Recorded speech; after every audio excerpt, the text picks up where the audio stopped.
Nah, you back now. We are live, baby. They've been waiting for it. Some of them have paid to see it. But we live in this bitch. Yes, sir. We yes, live, sir. Now let me do my customary, make sure I share this. And I hope that when you guys are tuning in, you are sharing this as well.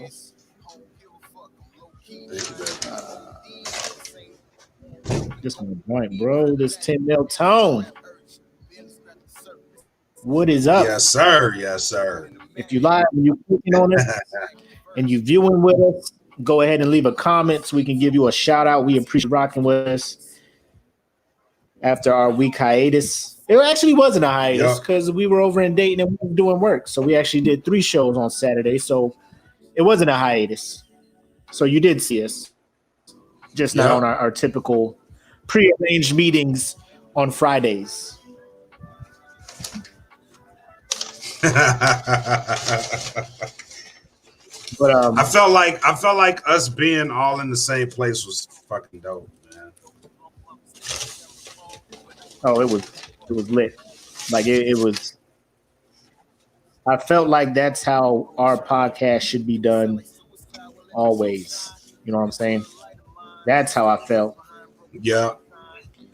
But I'm not trying to be rude, guys. I'm just trying to make sure I try to do what we can to get our exposure up.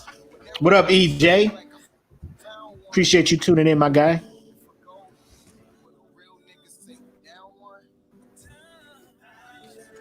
Yes. Yeah, my homeboy had his open mic thing today. And I was like, man, I want to go, but we got a show. Can't do it. Some other time.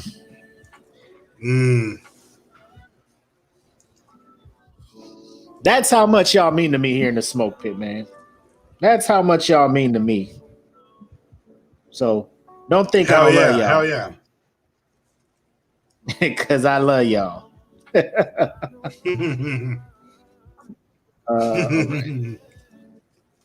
Let's you ready to get into it? Let's do it, man. Let's do it. All right, ladies, gentlemen. Trick ass marks, mark ass tricks, skip scap, schoolywags, and all that other stuff, man. It's your homie Mac, aka your boy. And this is Bread Like a King, Miss Calvin Cayley. Welcome back to the Smoke Pit. Yo, it's been one hell of a week, man. Like, for real. Yep, starting with Friday last week, man. So that's why we didn't have the show Friday night, is because me and Black were both actually traveling to Dayton, Ohio, to show support to one of the Dat Feeling members, Clint Taylor, and his album his project that he is soon to be releasing with MRK Mark Sox, better known as Mark Brown here in the Smoke Pit. So we were saluting both of them cats out there. They were doing work, and we had a blast. We were able to support family and also come up with some good ideas moving forward. Oh, what's up, Chief? Aloha to you too. I see everybody who's been to Hawaii trying to front with the aloha and stuff. Now, aloha. Y'all just can't say hi. Y'all got to be all extra with it. I gotta let y'all. Yeah, I gotta let y'all know I'm on the island. Aloha to the mainlanders. But yeah, we had a good time. Actually, got to be in the same room with a lot of the dudes we have. So first of all, let me shout out to the DFPN. Before we talk about sponsors, let me just shout out DFPN, Mr. Fuck You On Me, aka Wizards Beast. E. Smitty, host of Real Food. Fuck You On Me, of course, is the host of Mr. Fuck You On Me podcast. Mark Sox was there. Low key, he's a rapper, but he does have some fire ass podcasts. He has like I think a 10 episode joint. Lost in Translation, where he talks about doing hip hop in Japan when he was stationed here and then transitioning back here to the States. So he cuts it up on there. We have Poetic there. Yeah. Shout out to the sis Poetic, host of Poetic University, that's about to come back and relaunch on the network. What am I forgetting? My man here, Black, shout out to him. Dialogue, he switched up his whole podcast and brought something that I think was needed. And now he's getting back to what he do best. My man, Wrestling with My Thoughts is coming back. Keep talking about that AEW, WWE, all that good stuff. And I know we got some wrestling fans in here. I know we got wrestling fans in here. So when he gets his page set up, I'm going to be in there and I'm going to be talking about the stuff I really know. 80s WWF and that Attitude Era WWF. Mm-hmm. Or I think that's what they switched to WWE because World Wildlife Federation was acting as.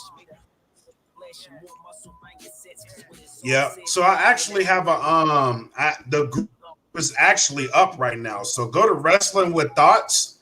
That is the actual group for the Wrestling with My Thoughts podcast page. So it's not a fan group. I'm gonna rename it to the Wrestling with My Thoughts fan group page, but the group itself is called Wrestling with Thoughts. So actually, if you just leave it with Wrestling with Thoughts, go check it out. Yeah, people can join it still. And on that page, like depending how they react and stuff, you can give out top fan badges, all that other good stuff, man. Mm-hmm. So if you want to just keep it like that and like just invite everybody from here. I'm in, bro. I'm in. But yeah, you bringing it back, bro. We got some good plans for season 3 of DFPN.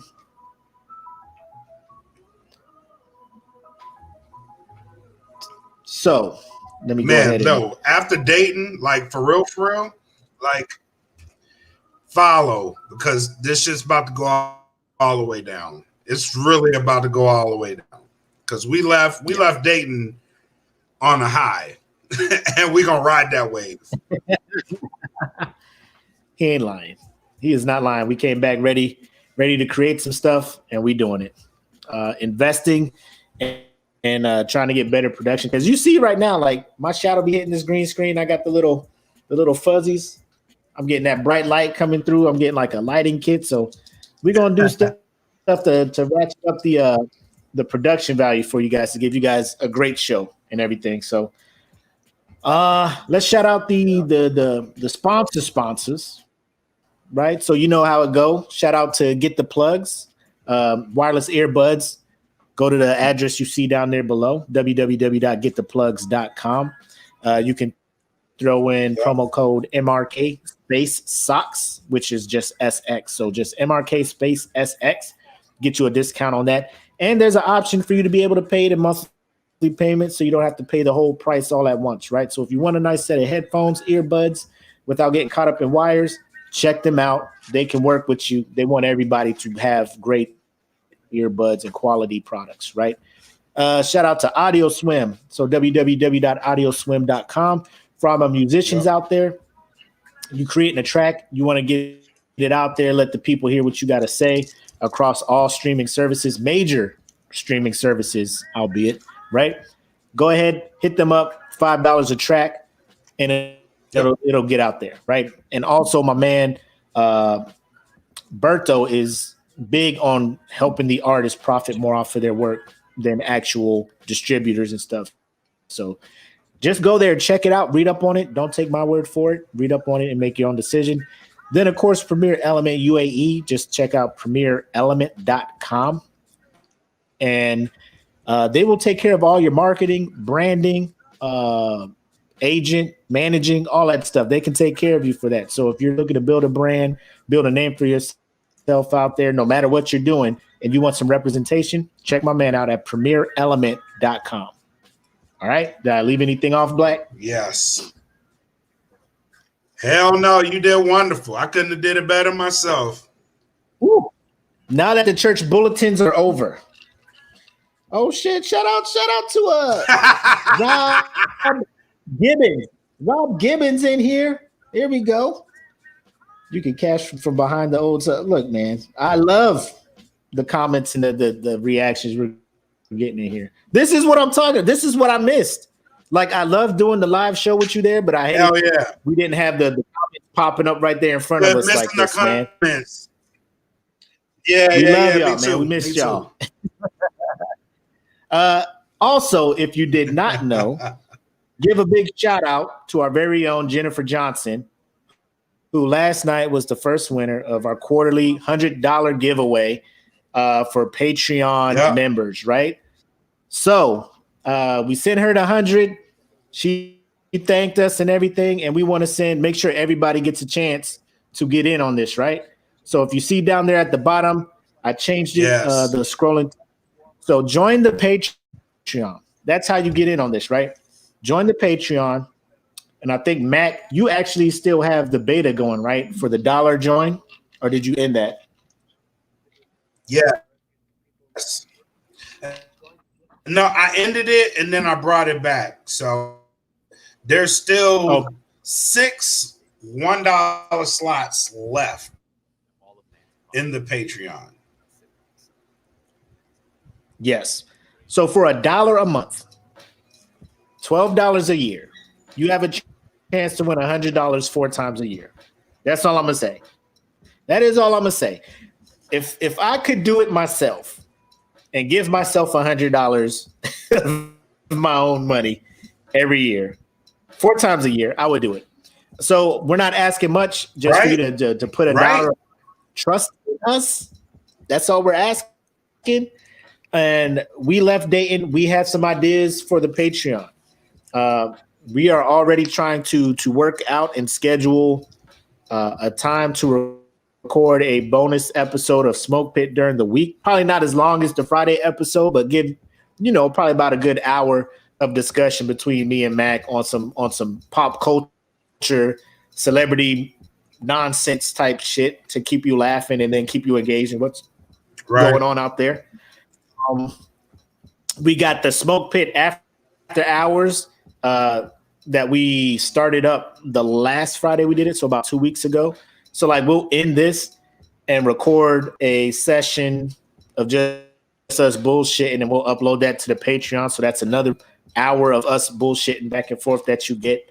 I got a 5-minute set that I've been working on that I'm about to upload to Patreon. And I want the Patreon's feedback, because this is the shit I'm about to go to comedy clubs and do, right? So if this shit ain't funny, I want y'all to come back and tell me, hey, dog, I'd rather hear it from you. I'd rather hear it from the fam than hear from some lame ass strangers out there that can't do the shit that I'm doing. So please keep that shit. Most definitely. Is this your track? Is this your track? Yeah, it is. Oh shit, it is. I don't know if y'all can hear that. That's my man. That's my man Black playing in the background. So you see the thing down there? Join the Patreon, only $1. Once you join for $1 in this beta, when we switch to the tiers, no matter what they are, you will get everything that the highest tier gets for the small price of your $1.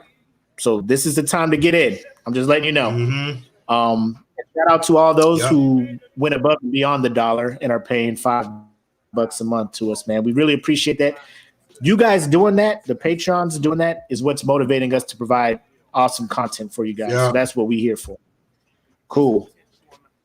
So let me switch back. And if you hear the music in the back, if not, hell yeah. Look at the ticker below. Music brought to you by the good people at Dat Feeling, right? So go to bandcamp.datfeeling or datfeeling.bandcamp.com. You can hear all of these tracks. And if you don't want to, because I think the minimum just to subscribe to that so you can get the new music as it comes out is $3 a month. If that's too much, there's free. You can go to Amazon, Google Music, Apple Music, Spotify. You can stream this as well, but there are exclusive bonus tracks and exclusive albums that are only on the Bandcamp. So there you go. Sign up, $3.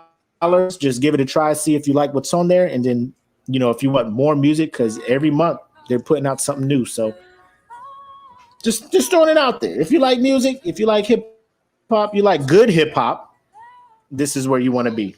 All right. Shout out to Jen. More stand up. Fuck them anyway. Like I wish I could say that on stage, but you know, I'm trying to get my name big enough to be like fuck the audience, but I'm not there yet. Anyway, so let's talk about the OH. Like, I don't care what you. Facts. So Ohio, man, Black, give me your overall impression of the magic that happened in Dayton. Bro, I was fully prepared to experience the energy because I've known MRK for a while, and I've been in situations with MRK where I've seen that with my own eyes, but to add in the elements that we have with E. Smitty and Wiz's Beast and Poetic, on top of that, on top of Clint Taylor and everything that we were doing, bro, it was just, I wasn't prepared for the amount of camaraderie that we actually all had together. That shit was crazy. And it was like immediate too. Like when we pulled up to the airport and you know what I mean? Like I've never met Wiz before in person. But when we all got together, it was just like we had known each other, and it just rolled. That's how the whole weekend was. It was like, all right, we got stuff to do, let's do it. But in the meantime, we're gonna bullshit, we're gonna laugh. And it was just like any other family member that, you know what I mean, that we've hung out together. You know what I mean? Like, I think going into it, me and you had the longest history, but it was like everybody there knew each other for the longest time because we was just cracking jokes and laughing, but everybody knew like when the work was being done, like the work. And then to cap it off the way we capped it off Saturday night with the listening party, I'm telling y'all now, like, and this is just not on the team or I'm on the roster or I'm rapping, anything like that. I'm telling you now, what's coming is excellent. What is coming out is what I heard from this listening party. I really wanted to come back and like change elements of my album because of what I heard at this listening party. Because I'm like, these guys are killing it. So what's going to be coming musically? Oh my God. And then podcast wise, we had a very productive podcast meeting. And then we had what came out of was what I think is going to be our best work ever podcast wise. So I think overall Dayton, I was like, Dayton owes me nothing really. And then I didn't really that. And then I saw my commercial today, the one that we shot there, and I'm like, God, like I knew right? Saturday, like yeah, I'm ready for the limelight. I was what I saw was just levels above what I was expecting. Like that trip was levels above what I was expecting. It was like, you know what? I think it brought my passion back, really. Not just for the podcast, because the passion was there. I really wanted to make the podcast something special. But musically, I think what this weekend did for me musically, I don't think I can ever repay them. Like, for real. Like, I came back and I was like, okay, I know what I want to do. You know what I mean? Like, and my whole goal after that weekend is I'm going to do this shit, and I want this to build so big to where I can just quit my job do this shit all day. I'm convinced. Like, I really just want to do this shit all day. And that are just, you guys make this shit going. You know what I mean? Like, you really do. You make it worth doing. So, what you think about it?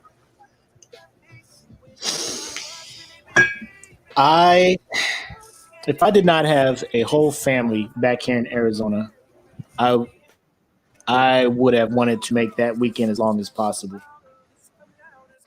I would have wanted that to have been at least a week. You know, like, I was talking to Smitty. I was talking to Smitty, and I think this was it was a voice message me and him had. I love the fact that we could hit the ground running, not have met each other except for me and you. You're the only physical person that I knew in the group.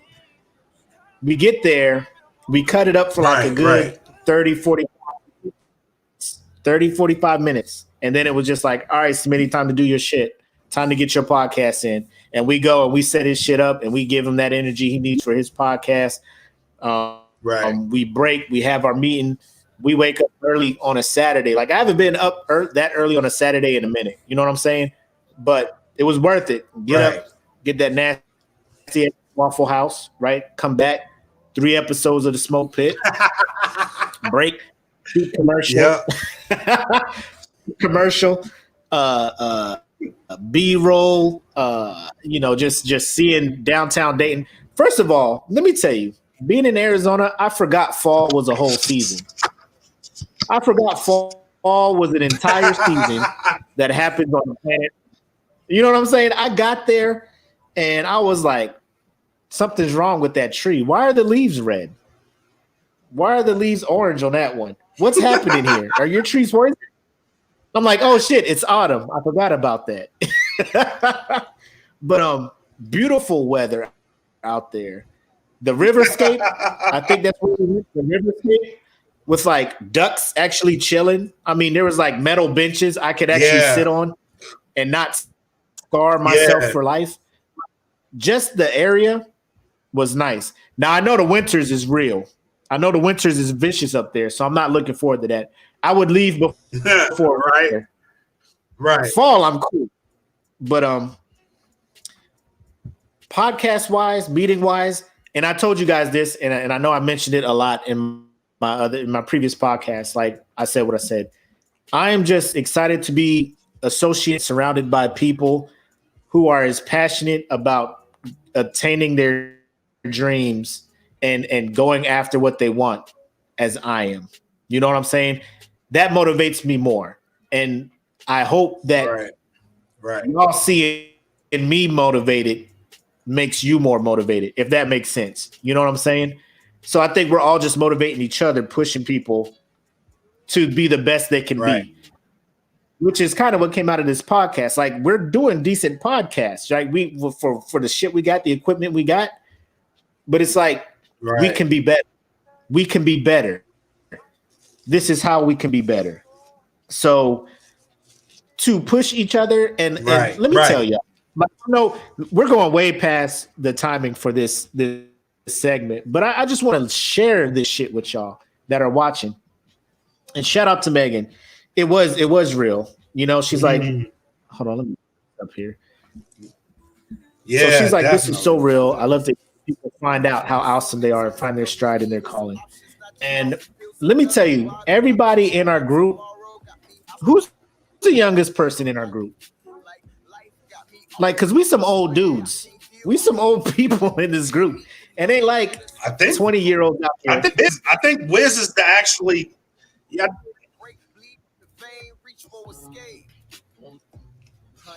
What was you saying?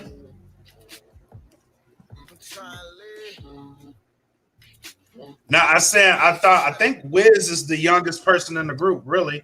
And I think Wiz is 6. Yeah, so I mean, you got damn near a group of 6, 7, 40 somethings in here. Like, let's get our dreams. Let's get after this.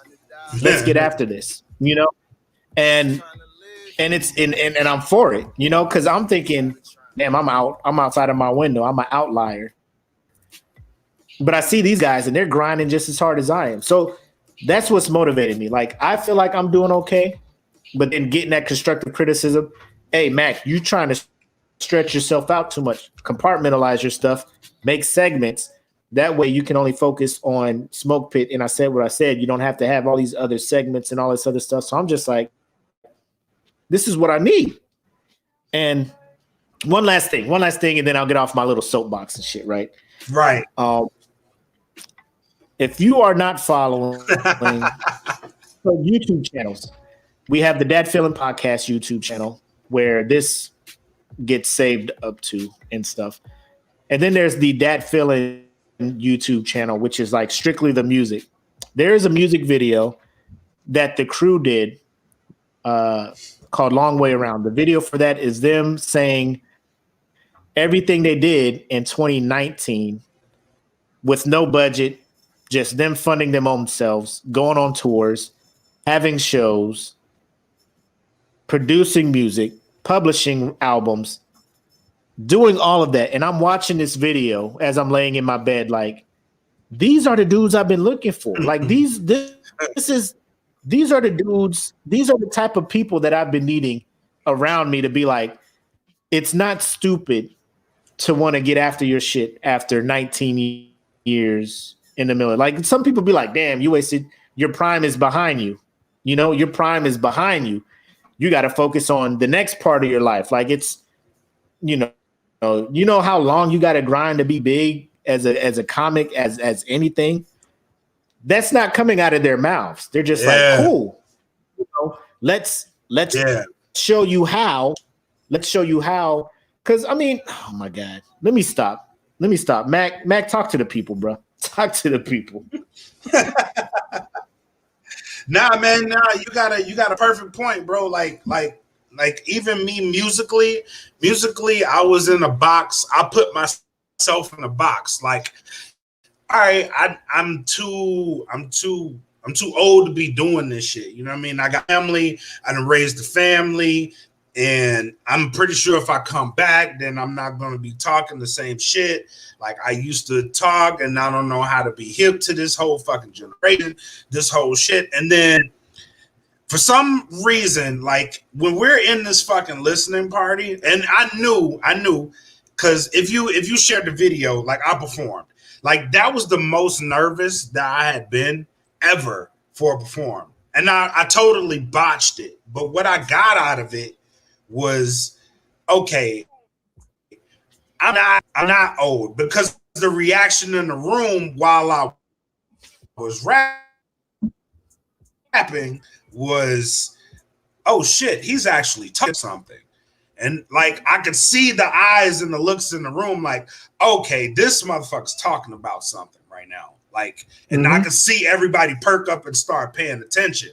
And that's when I knew, like, okay, that's when I knew, like, that's when it clicked in, like, okay, you're good. You know what I mean? Like, say what you need to say, do what you need to do.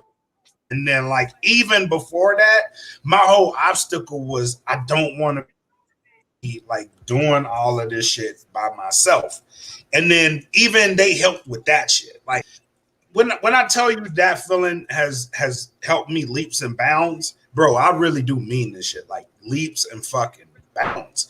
Like, the things that they've, like, even just like trying to find my way and trying to find my voice and rap, you know what I mean? Like, and then, like, even afterwards, I totally botched the performance. Like, I'm like, I like forgot the words because my energy's on 1,000, and like, I'm like just trying to feel the energy and give it back. And then he was like, dude, that shit was dope as fuck. And I'm like, E, I totally just fucked up right now. He's like, nah, man, you should have seen it. He was like, they was rocking with you. I'm like, I think so. He's like, man, bad. Motherfucker. And like, he was like, I feel bad personally.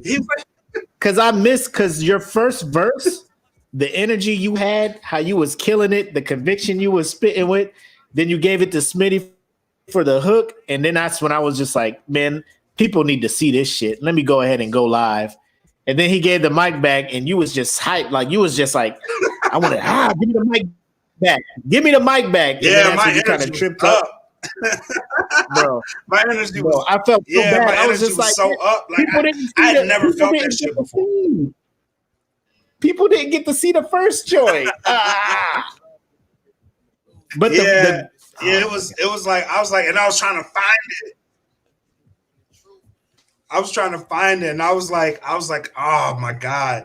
Like I was like, this shit has never happened. But again, it was just a whole energy. It was just a whole energy. Like that energy was crazy. I'd never felt that shit before. You know what I mean? Like, okay. And then when I was done, I was like, okay, now I know what I need to do. You know what I mean? Now I know how I need to attack everything that I need to attack because I have something. And that's all thanks to them. You know what I mean? Like really that's all thanks to them. Yes. Yeah. So I mean that was just 36 hours. If that. 36 hours. So shout out to first of all, shout out to Mark Sox, Mark Brown, who is a member of the group. He did the itinerary and he squeezed out every possible ounce of time, every minute to get bro. When I tell you, I take leave. I took leave. People are just like, man, that's a weird spot to have a vacation. It's like, bro, this is work, like work. Like, but it was, bro. Yeah. You know that saying? If you find a job that you love, you will never work a day in your life. I thought that was just a day with the homies. You'll never work a day in your life. Yeah. That was just a day with the homies. Yeah, that was just really a day with the homies. And you know what? Like, it was so good. It was so good that, like, when I got back home, I was like, what the fuck just happened?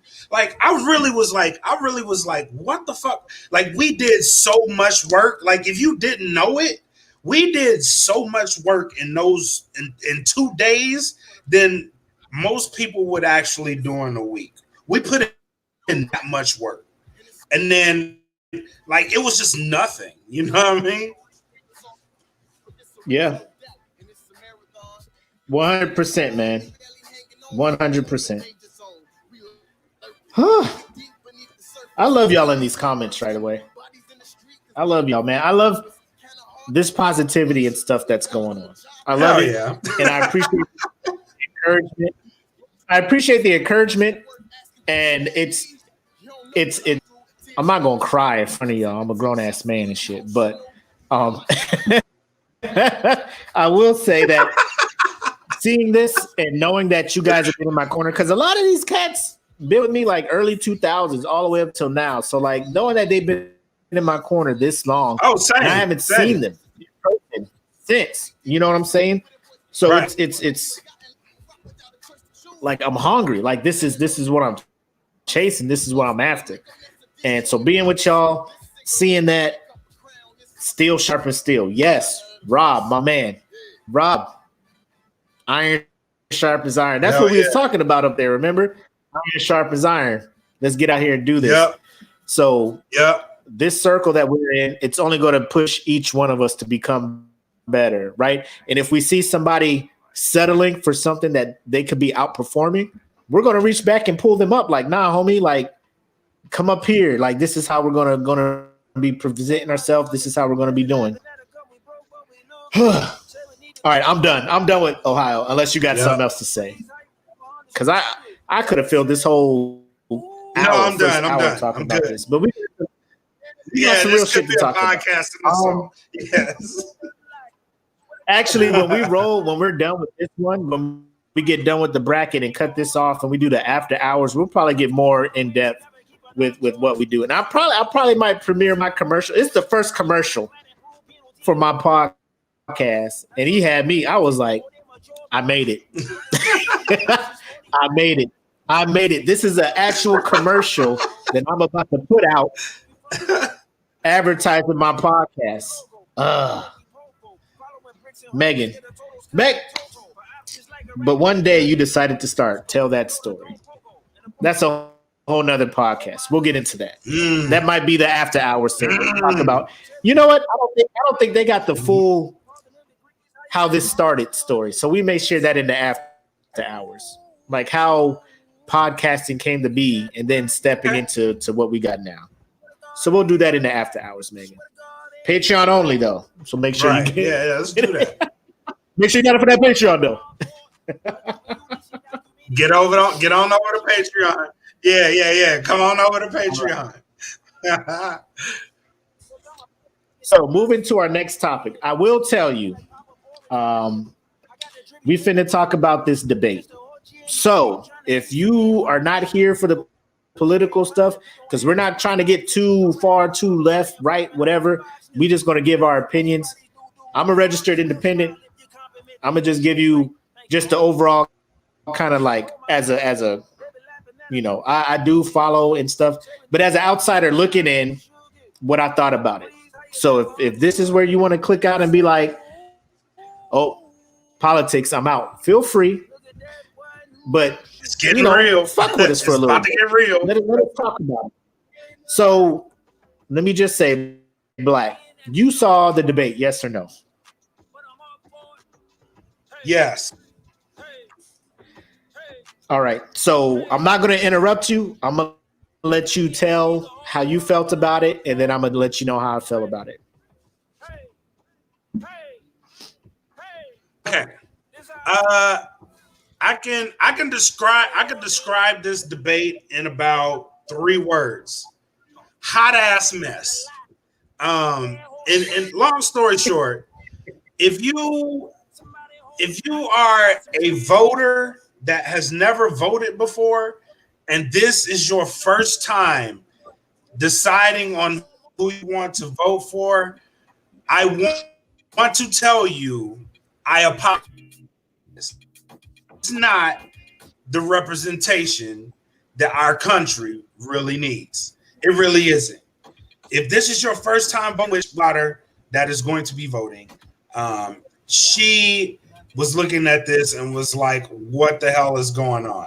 And I had no answers. You know what I mean? I really don't have any answers. The way this debate ran was awful. It was god awful. Let's just put that out there. It was god awful. And it put our country in such a bad light. It really did. It really put our country in such a bad light, because this is we as Americans should be conducting ourselves. With that being said, I think that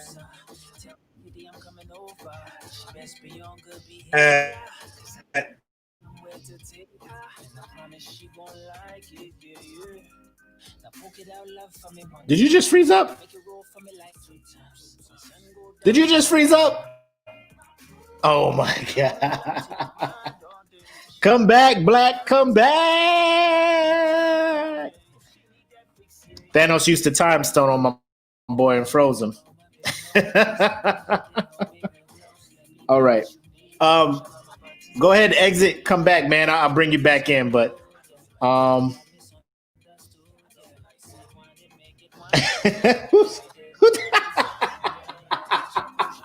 you know what? It shows up. Hold on. So shout out to Megan. So like in the comments, it shows up as Facebook user, right? Because she didn't register with StreamYard. So like I saw this comment. I wanted to sum it up. Do you think there should be oh man, let me turn this down now. Because every time there's a guest, it automatically turns the music down. But then when he leaves, it gets loud. But but I saw this, should there be an age limit on driving? And I was like, this sounds like some Megan shit. And sure enough, it was Megan. All right. So here's me. Here's Willie, registered independent. We never get a candidate. But this allows me not to be roped in and get the junk mail from the Republicans or the Democrats. Because my son, here's backstory. My son, he's getting his license and stuff out here. So, of course, when you do that, they ask you, you want You want to go ahead and register to vote? So he's like, cool, I'm 18 now. I'll go ahead and register to vote. And they're asking him, so what are you? And of course he hits Democrat, right? So I don't know this. Like he comes back to the car. He's like, oh yeah, I registered to vote. I'm just like, cool. So what'd you pick? He's like, Democrat. I'm just like, so why'd you pick Democrat? He's like, isn't that what we're supposed to be? The fact that my son assumed that because he's half black, half Filipino, whatever, that he was not white, that he had to be a Democrat, kind of hurt, because I'm just like, is it this assumption that everybody white is a Democrat, right?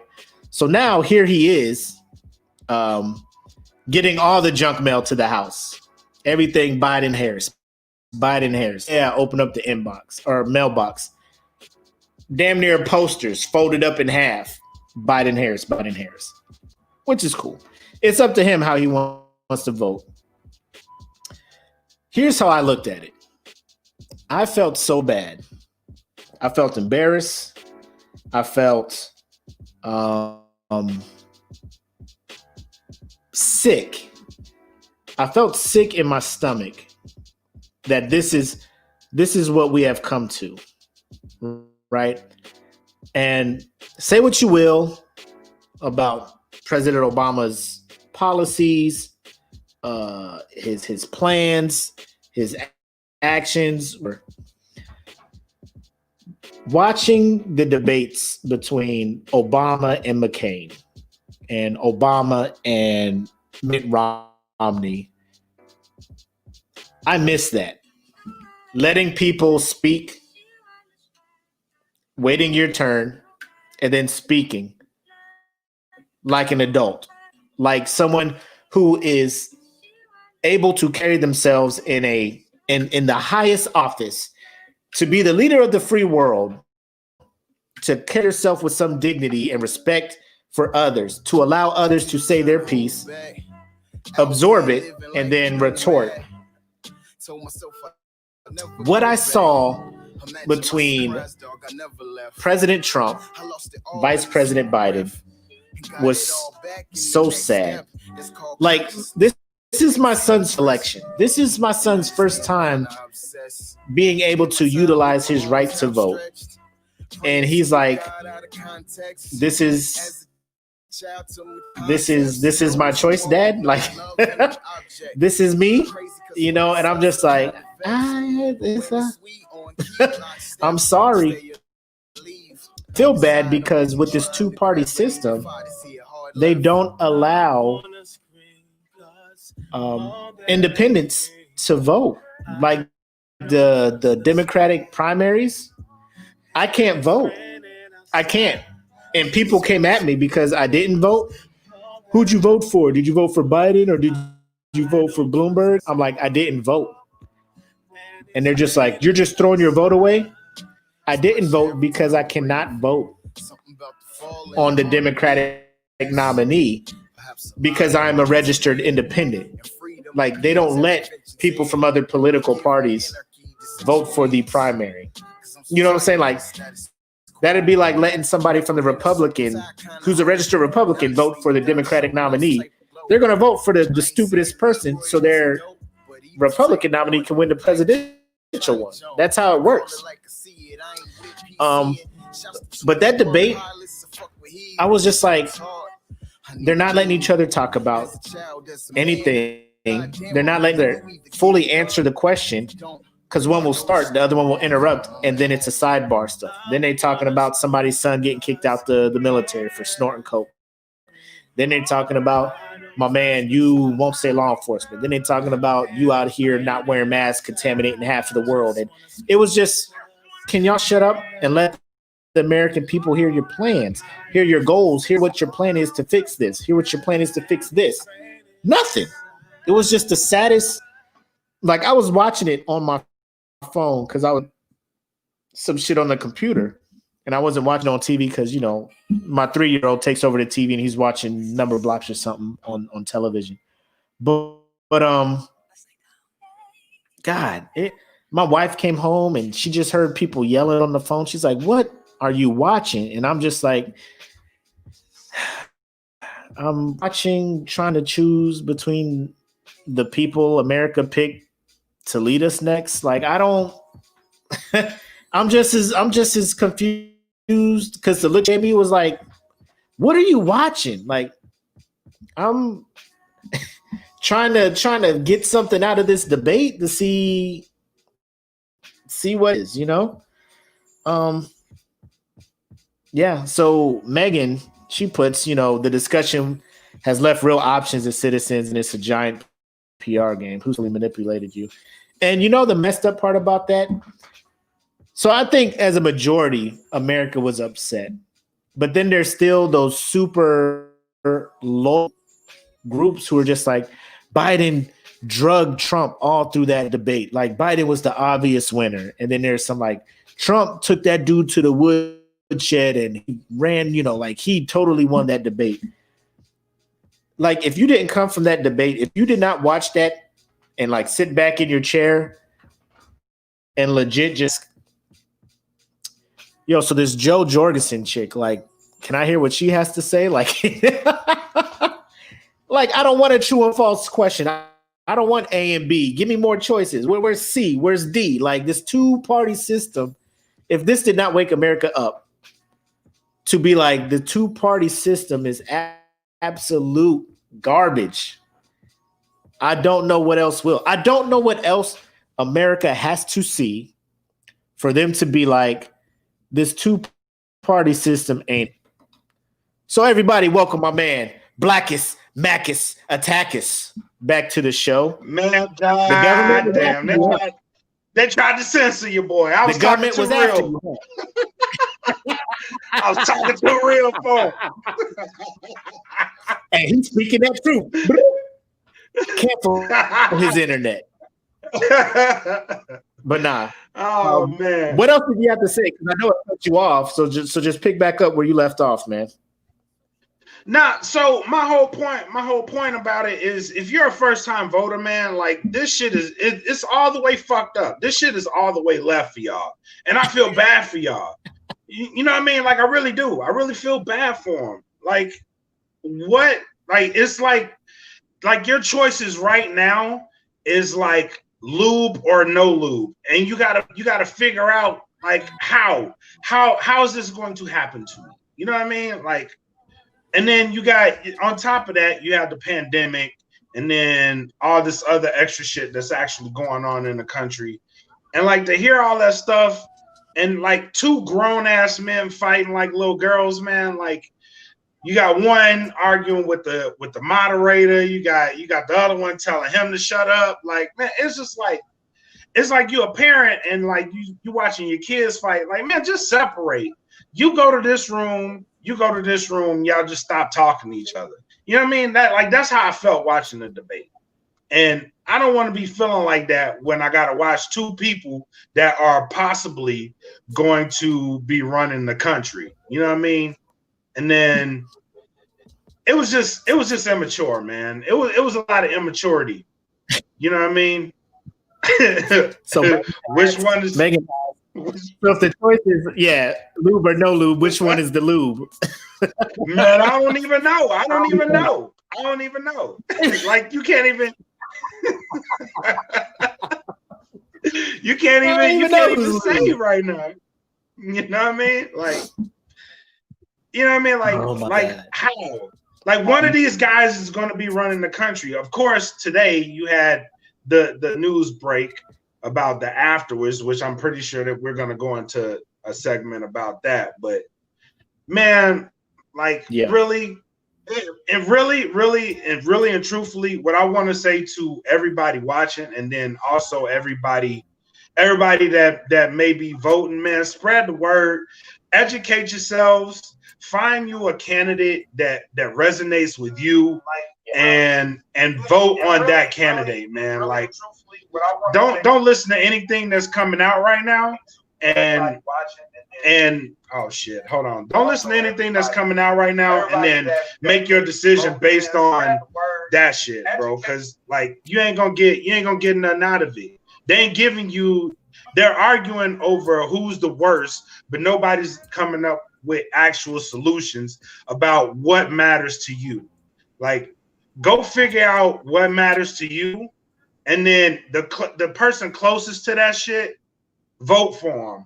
You know what I mean? And then hold that person accountable once they make office, because the thing that most people do is they run off promises and they run off like shit that they think people want to hear, and they don't follow up on it. We as the American people, it's our right, it's our duty actually to hold people that we elect into office accountable to fix our situations. And I think we as Americans have a way greater job than they do. You know what I mean? Hold them accountable. Hold their feet to the fire on the issues that matter to you. If they're not following through to that, don't vote for them. It's that simple. Yeah. Yeah. And bro, this would be a whole different podcast. I don't want to get too political, but I mentioned in my rant. No, because like I feel some type of way about this. Like, if this isn't the wake up call that this country needs, as far as like we just can't 100% just sell in to people. Like we can't have our votes already reserved for whatever. Like if you're a registered Democrat, they're just assuming that your vote is going to Democrat, or same for Republican. Right. And I think this debate kind of did something, because driving home, I'm driving down the street and there's at least 3 signs along the street that are like Republicans for Biden, right? So those weren't there until after the debate. So things are changing. I think people are kind of stepping back looking. Apparently those guys feel like Biden is now the better choice than their candidate. But I'm just like, well, you just, then again, like I get. Go ahead. Then again, like, and I hate that racism has become a forefront of this shit, but it is. You know what I mean? Like, I'd rather, and it's a good thing that the shit is clear cut, right? It's a really good thing that the shit is clear cut, because on TV you have a president saying that stand back and stand by. That shit threw me for a fucking loop. Like, I almost punched my damn TV when I heard the shit. Like, stand back and stand by. Okay. But that's good. But the level of clarity that we were at, like, the shit's been clear since he's been in office. You know what I mean? It's clear cut. You know where the racism lies. You know who it lies with. That shit has never been clearer ever in the history of our country. Now we know where we stand, right? So now the shit that bothers me is the Republicans for Trump shit, because it wasn't there until he said that shit, right? Now it's like we got to hide ourselves again. I hate that he said that, because it put everybody else back in hiding. You know what I mean? Like, all right, we don't want to associate ourselves with this shit, but as long as it was all this other shit, but now that he definitely fucked up and said some shit, all right, I don't want to be associated with that shit. You know what I mean? Like, nah, keep the lines where they were, so we know when it's time to vote. Like, I don't care who you are, what color you are. If racism is your thing, then we ain't cool, and that's just point blank. Period. That is the red line in the sand. Racism is not cool by any means. You know what I mean? So I'm going to vote accordingly, because I've been paying attention. I know who's been supporting this shit and who hasn't, and it ain't a lot of them that haven't been. So I do feel some kind of way about the step back and stand by. Let me just bring in, what about those people who say it was misconstrued, people took it wrong? And here's my response to that. How can it be like I get it. You're on the spot, live TV. You're running for president of the Right. United States. A lot of stuff is on the line, and it didn't seem too hard of a question or a task because he was like just condemn, white supremacist groups or Right. whatnot, Right. and like all you have to do is be like, I condemn. They're wrong. They're them. evil. Yeah. Something along those lines. Like they're not good. Something like that. That's all you had to say. You didn't have to make an eloquent speech. Just be like, I don't agree with them. They're bad for America. I do not stand with right. They're right. Yes. So the fact that people are just like, well, he just misspoke. I'm like, there's no misspeaking on that. It's like it's either that's bullshit. It's either. But here's the thing, because Jennifer Johnson, she's like, but they had prep time. The fact that they didn't prep for, they're not going to ask you about your affiliation to hate groups. So me as an independent, like somebody just on the outside looking in, you see that when he's just like, just right now, condemn white supremacist groups. Who you want me to condemn? I'll do it right now. Who you want me to? And they're just like, just condemn white. He's like, just step back and stand by. And it's like, that's not a right. And I get it. So here's the thing. So say, okay, he was flustered. He was caught off guard, didn't prep. That debate was 4 days ago. Yeah. Right? 3 days ago. You got time to be like, hey, what I did was a misspeak. I do condemn these following groups. I do condemn. Come back and correct it and announce it. Right. You do condemn it. Right. The fact that we haven't heard that back yet is questionable. Does that automatically mean I'm gonna just jump over? Does that mean I'm gonna just jump over to Biden, who has been in the Senate for 47 years and has enacted laws that have incarcerated African American men for outrageous terms for misdemeanors and crimes that don't fit the punishment? Absolutely not. These people have to earn my vote, and based after the first debate, neither one of them are getting it. I'm looking more into Joe Jorgensen. Unfortunately, we don't get to hear what she has to say because they don't invite her to the debates, and that's just my thought on that. Right. Like if you had a candidate that was just like, I'm going to do A, B, C, D, E. No, it's like if I had a candidate and there was like, I'm going to do A, B, C, D, E. Like at least you have a fucking plan. I might vote for you. You know what I mean? Like this shit is so messy. It's so messy that like I don't feel comfortable voting for either one of them at this point. Sad, man. So before we get into the bracket, you kind of alluded to it. So President Trump and his wife have tested positive for COVID. And before I left from work today, I was notified that he has been flown to Walter Reed, I think, hospital for treatment. So if you don't know,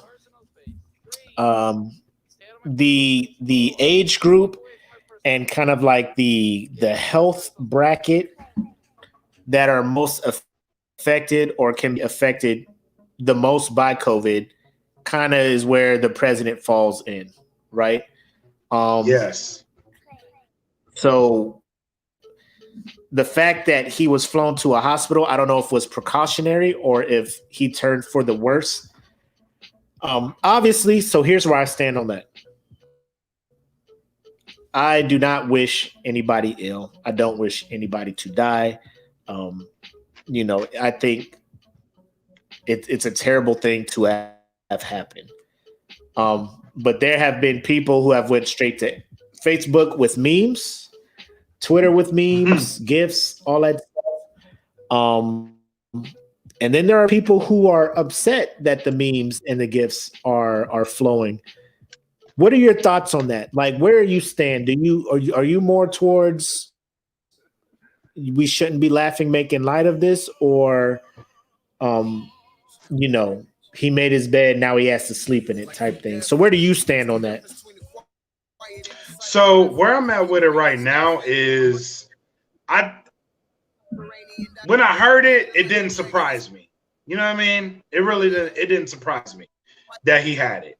I'm like, I'm surprised it took him this fucking long to get it, because he's been out here just reckless with it. You know what I mean? And I know people that have passed away from COVID. I know people who have had it, and it's no laughing matter. With that being said, I wish him nothing but the best of health, and I don't wish COVID on anybody. But dog, let's be honest. When he got this shit, I was like, you know how when you tell your kids, like, yo, don't do this, it's gonna hurt. Don't do this shit. Don't kick the wall, son. It's gonna hurt. And then they just laughing and giggling and kicking the fucking wall anyway. You know what I mean? Like, I felt like that. Like, you tell them motherfuckers don't do something so long, and then it finally happens to them. Now I'm the parent that's like, see, I told you stupid ass this shit was gonna happen. Now go fucking lay down on the couch and think about your life for a minute. You know what I mean? Like, that's where I'm at with it right now. Like, I knew your ass was gonna get it. I knew you was. So why you run around here playing like you ain't gonna happen? Now go deal with it. I don't wish him to die, but I will say this. This is the absolute worst case scenario for any Trump follower, right? It is the absolute worst case scenario, because what's going to happen is if he gets better from this shit, then it's going to be more dangerous for the person that listened to that message. It's going to be way more dangerous because he survives it. And now he's going to have a leg up and saying, this virus isn't that bad because I survived it. I was in the age group. All these facts have come out about him having degenerative heart disease. And if he survives this shit, then it's going to make it worse for the people who follow him and some of those people who may be vulnerable, because then they may feel like it's okay to go out and do that shit. On the other hand, if it God forbid takes his life, then the people that have followed him and listened to that message, now they have to wake up with a certain realization that they've been wrong. And this could turn the tides on everything. And then there's the other case where he could even be lying. You know what I mean? He could actually be lying about this shit. You know what I mean? And that's worse. You looking at the worse. I'm looking at the comments. That's worse.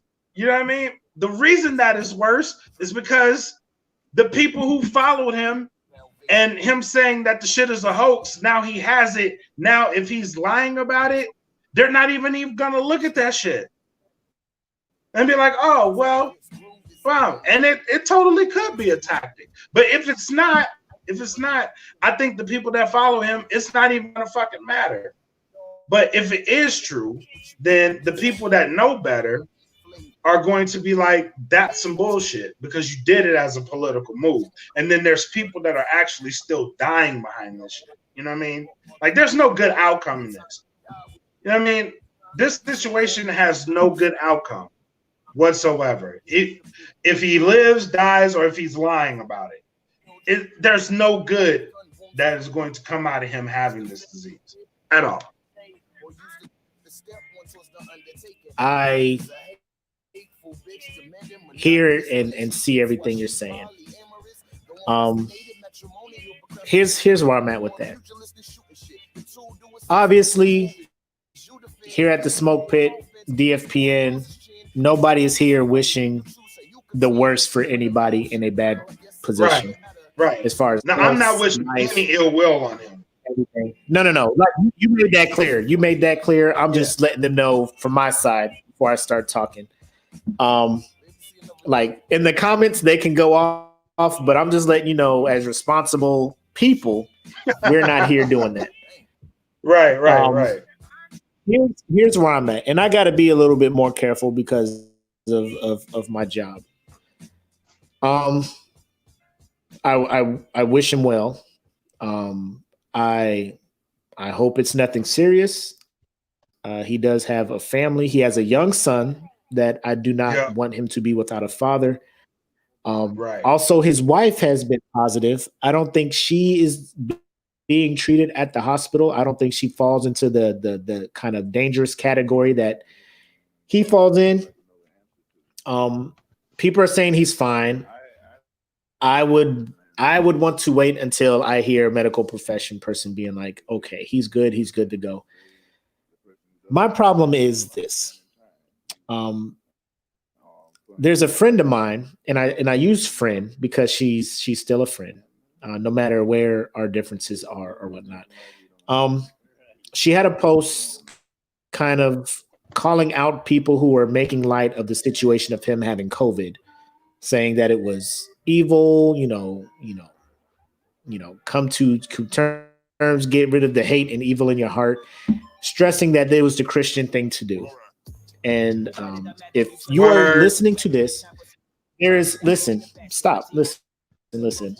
There's a podcast recently out by Wiz's Beast, and he has Mark on there, and they kind of get into religion, right? And how it's used, if you're either for it or against it, all this other stuff. Not disowning it, but kind of just discussing it. Go ahead.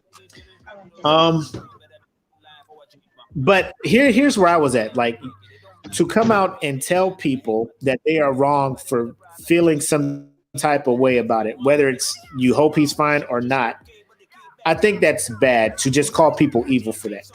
Because here's my point. This man has been constantly making light of this virus. Yes or no? He has. Yes. He called it a hoax. A hoax. He gave it funny names like Kung Flu and Wuhan and all this other stuff, right? Yeah. While he's floating around having rallies with no mask, saying that it's not real, so my people should get together. At the debate, making fun of Biden because he wears a mask most of the time and all this other stuff. He plays it down so much. Now, if I was an individual who had a family member pass away because of this virus, I would feel some type of way about it. Looking at my president acting like it's not a big deal. Like, I did not lose. Like, if it was not for coronavirus, my grandma, my grandfather, my father, my mother would still be here, right? So that's how I'm looking at it. So he's making fun of it like it's not a big deal. Now he has it. He's checking into a medical facility. If I had a family member who had passed because of this thing, and it's because him and his seat did not react fast enough or do enough stuff to assist me and my family in our time of need, I would be like, I can understand a person who would wish the worst for this guy. I can understand that. Because I'm in the mindset, yeah, I grew up in the church. Yeah, it's, a good Christian person would just wish the best for whoever. But the older I get, I understand that you can still be a good person without the whole religious aspect of it. I also know that humans are humans, because we talked about this in a previous podcast. If your son or your daughter happened to have been wronged, killed by police officers or whatnot, or just if your daughter was sexually assaulted by a dude and the court was just like, like who's it, Brock Turner, the dude from the swimmer from Stanford that got caught sexually or raping a woman who was passed out or some shit, and dudes came and got him, and he went to court, and the judge was like, he has his life in front of him, right?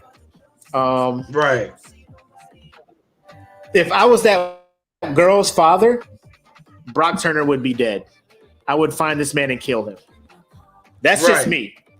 And yes, the Christian people, the Christians of the world would look at me and be like, you should turn the other cheek. I'm like, how about you turn and look the other way while I go kill this dude who wronged my daughter and justice did not come for her. That would be me. Yes. So I'm just saying off the bat, that's the kind of person I am. So if that offends you and you can't be my friend, knowing that I will kill a dude who rapes my daughter and gets no jail time, then unfriend me. But at the same time, she was just like, in my faith, this is how I am. This is how I was raised. This is how I operate. So that conversation was like, I hear what you're saying, but at the same time, don't condemn everybody for not having your same mindset. So I'm neutral in the thing. Like when I read the tweet, I was indifferent. I didn't feel like, oh shit, I hope he gets well. And I didn't feel like, oh shit, I hope he dies. You know, it was just like, karma is a motherfucker out here. That's all I'm gonna say. Yeah, like when you plant seeds, when you plant seeds, when you reap what you sow. So I hope this is like a coming to, quote unquote, coming to Jesus moment. And he's just like, you know, maybe this shit is more prominent than I thought. There's the conspiracies, and we see him in the comments. People are like, but I don't, he just did this to kind of steal the press press limelight.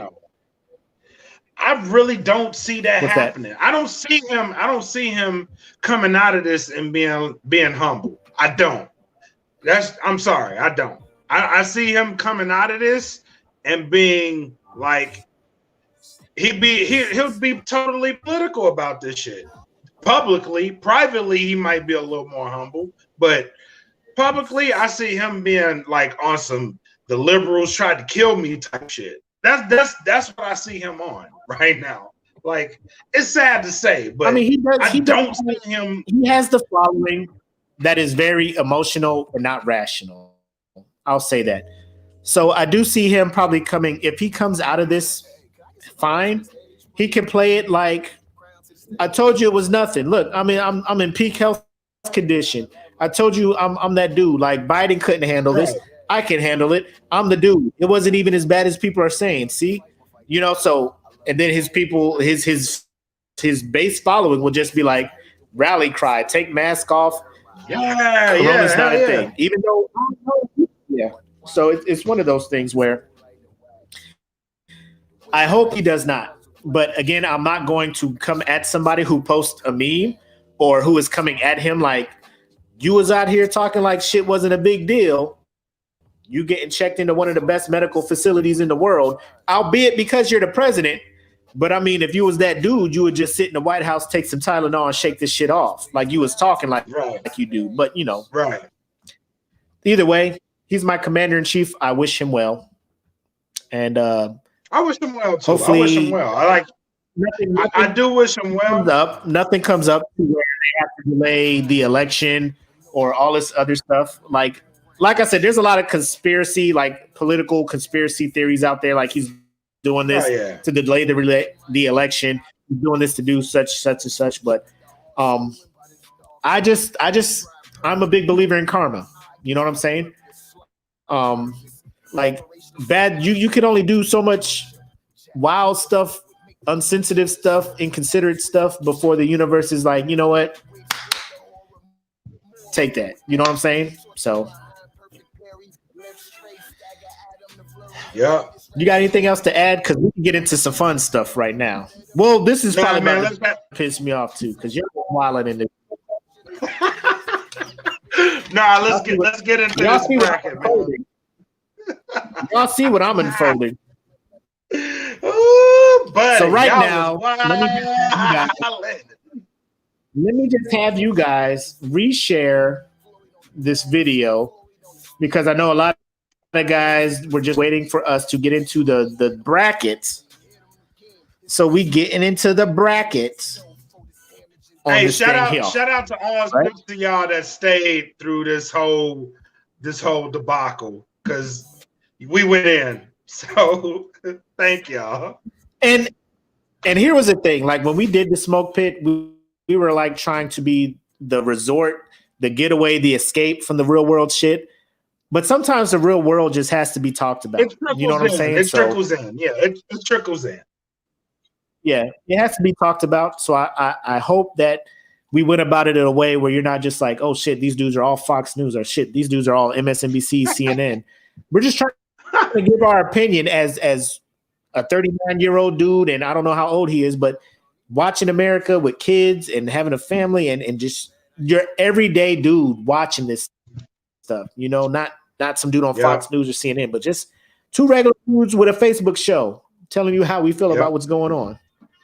And realistically, you probably got more out of this shit than you would get out of Fox News, honestly. Tell them.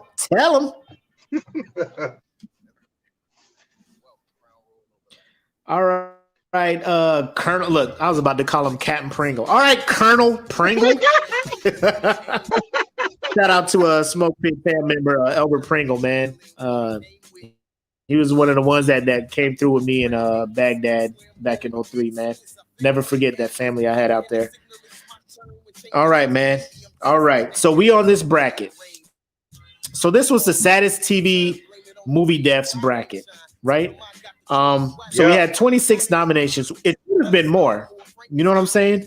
It should have been more, but I'm gonna give my honorable mentions in the Smoke Pit after hours after this. But y'all missed some people. Come to Patreon now. Y'all missed out. Y'all missed out. So we'll go ahead. So we had a play-in round to figure out who's going to go up against the favorites. So right off the bat, we had Simon Birch.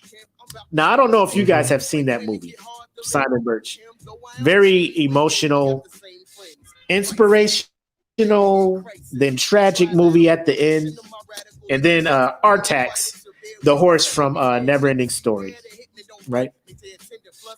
The group moved on Artax, the horse. Yeah. The horse that you knew in the horse that you only knew for 5 minutes in Neverending Story, compared to a handicapped child who was teased and picked on for being short, being a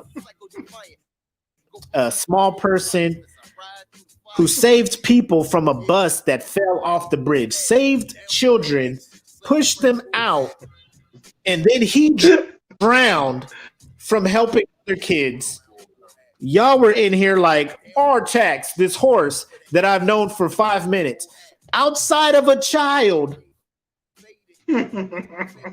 who's but y'all moved Artax on. How'd you feel about that? Did you watch Simon Birch? Have you seen it? Yeah, I've seen it. And I went with Simon Birch. But yeah, Artax, I was like, you know what? That wasn't the only questionable one. That wasn't the only questionable one. No, it wasn't. This bracket. And don't get me wrong. I was emotional with Artax. I was emotional. Like as a kid, like y'all know how I feel about Neverending Story. Y'all see me in the group preach about the amazingness, all the emotions that the Neverending Story took me through. But when it comes to this, come on, bro. Like there are people in this group who voted for this horse. If a bus fell over and there was people that didn't know how to swim, you would let them motherfuckers drown. And you would swim your happy ass back to the shore. Simon Birch didn't do that. And there's Simon people Birch in the didn't do that. But y'all, there's people in the comments. The comments are like Artax. Artax resonated with people. I see it. And that's good. 5 minutes? Bro, this man rode the horse for like 3 minutes.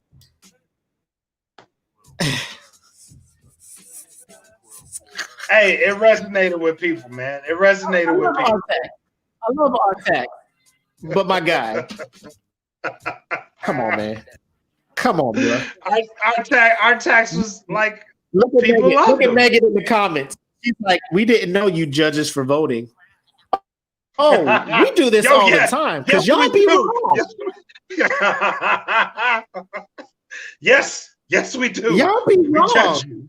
Y'all be wrong in this motherfucker. And like Black said, this ain't the only questionable decision y'all motherfuckers made. It really Let's move down. It really is. Like when I saw on. who was in the bracket, I was like, the fuck? I was like, what the fuck? How? Yes. Yeah. Oh, we judging. Y'all talk about don't judge.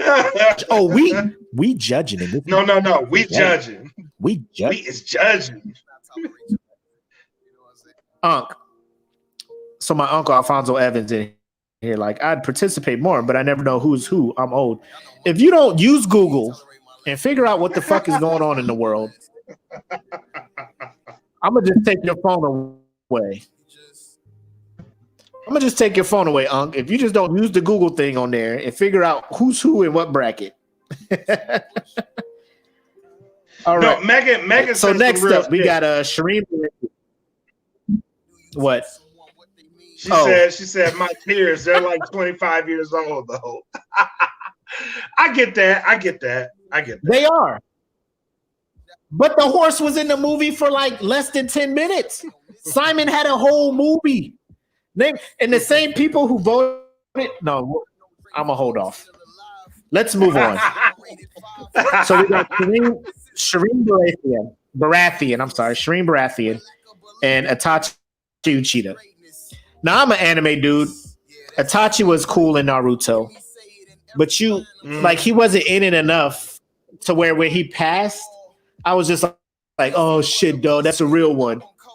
Let me tell you about Shireen. As a father who has a daughter, the way she went out, bro, I was pissed and sad. For her dad to do something. Her dad to be cool with it. What do you want, motherfucker? What you want? You want the world, motherfucker. You want too much. This ain't it. Dude, I was at the TV. I was mad. I was mad as fuck. Like, I'm mad, like, and like how she was screaming, Mama! Mommy! Like, bitch, you don't run over there and put the fire out, man. This shit ain't worth it, man. This shit ain't worth it. Bro, I was hurt. Kid. That is your child. It has to be like this. The mom's like, no. That's how bad you want to be king. That's how bad you want to be king. Come on, man. Come on. I don't care if you didn't vote because it didn't happen in the books. Nerd, I'm talking about the TV series, obviously. Ain't nobody here talking about books. This ain't a book club. I didn't vote because it didn't happen in the books. That's what happened on TV. The title is Saddest TV and movie deaths. Ain't shit about a goddamn book in the title. Ain't a shit about a goddamn book. Nerd. You know what else didn't happen? You know what else didn't happen on the show? Lady Stoneheart. But we ain't talking about that. Lady Stoneheart didn't happen in the show. It should have, but it didn't. But Shireen dying was sad. That's that attention to detail y'all motherfuckers missing out on. That's that attention to detail y'all ain't paying attention to. Some of us don't know how to read, nerd. Megan, get out of here. Don't gas me up, Megan. Don't gas me up. But I'm on that nerd shit too. I'm on that nerd shit. But Shireen was okay. sad. The group did well. They did move on Shireen, so shout out to the group. Next up, we got Rita Morgan, Dexter's wife from Dexter, and then Seymour the dog from Futurama. First of all, let me just preface with this real quick. When I do stuff to gather data for a bracket, I need y'all to just put the name of the motherfucker and then put the name of the shit that the motherfucker was in. That's what I need you to do. Y'all throwing gifts and pictures up there of shit that I have no fucking idea about. I can't Google it because you don't put no words. It's just a picture of a motherfucker with red hair and a blue shirt. And I'm like, who the fuck is this dude? What's his name? And then y'all get mad. Then y'all get mad when I'm like, who the fuck is this? What? That's such and such from such and such. Cool. Just put that next time because I don't know who the fuck this is. Right? I'm trying to learn. I'm trying to educate myself on the shit going on here. And then y'all mad. Oh, we can't use GIFs? You love memes. First of all, GIFs and memes are different things. First and foremost. True. But I digress. This is because Pablo just put a picture of this dog in front of a pizza place. And the animation looked like every other animated TV show. I'm like, my guy, what is this shit? It's Seymour from Futurama. He waited there for Fry all day long until he died. Why didn't you just put that? Just put Seymour the dog from Futurama. I could have Googled it, found out the backstory. I wasn't voting for this motherfucker anyway because he was in one episode of the goddamn show. Rita Morgan had Dexter's kid. Oh my god. The I ain't gonna say too much. No, obviously Rita Morgan was the saddest death. I voted for Seymour. Why did you but that shit was sad, but only because that whole episode, like, they teased it. And then they go back to the fact that his dog died. That shit was kind of sad.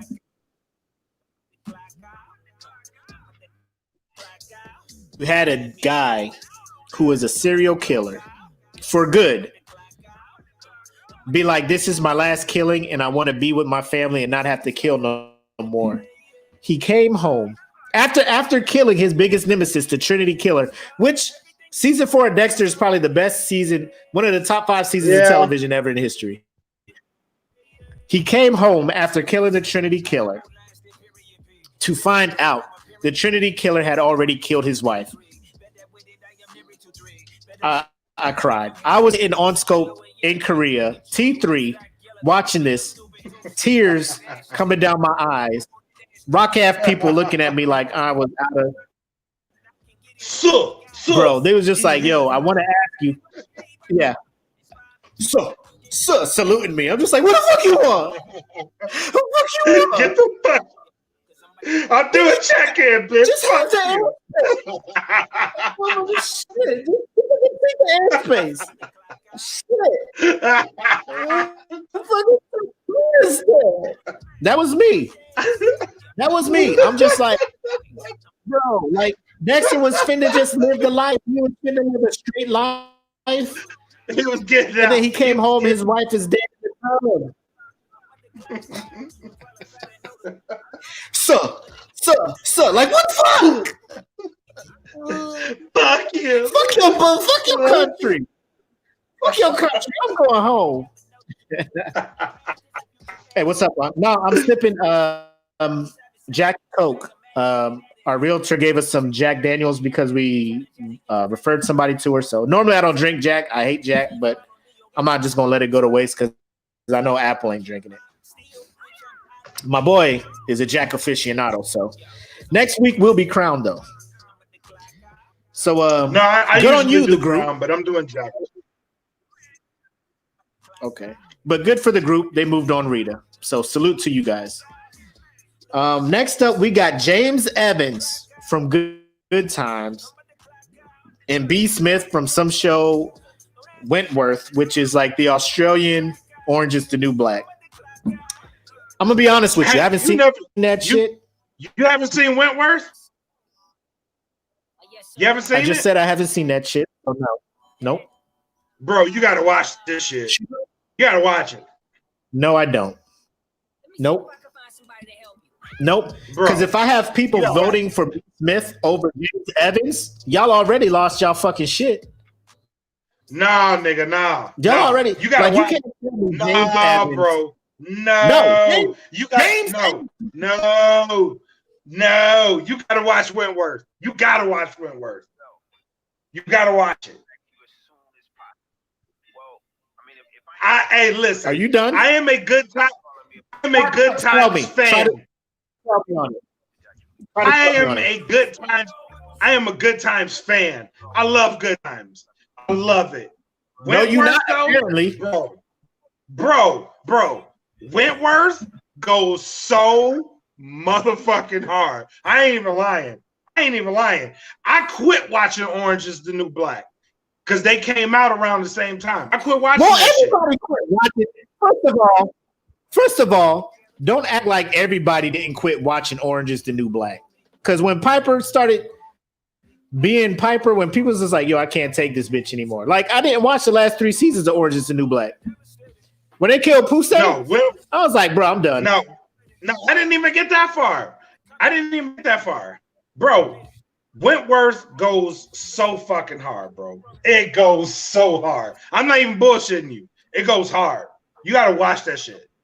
It is a damn good show. Y'all are watching a pivotal moment in the Smoke Pit podcast because we about to end this shit. You watch Good Times.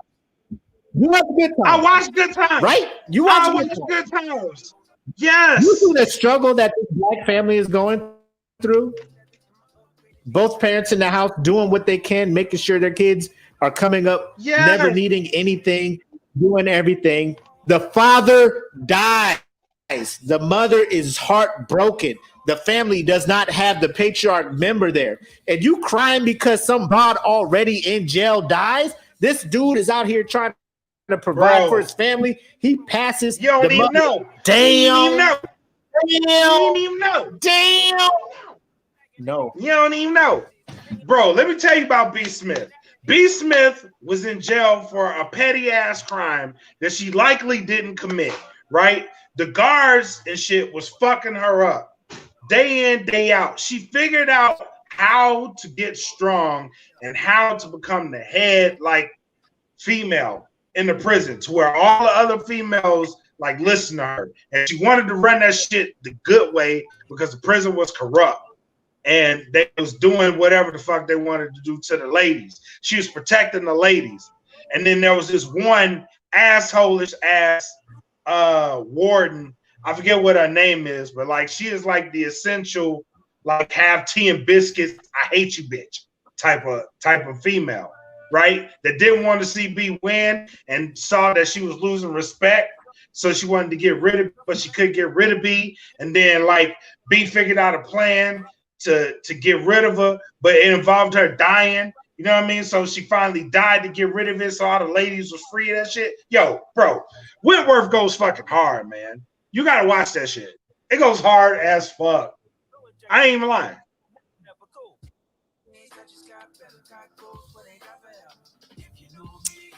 I see your comment. My man had a whole family. My man had a whole family. He is trying to keep from getting in trouble. Barely making it with his paycheck. He dies. That paycheck is gone. That family is hurt. How many? Let me ask you this. How many seasons in of the show before B dies? How many? She didn't die until like the end of season 5. So however many episodes that is. How many episodes?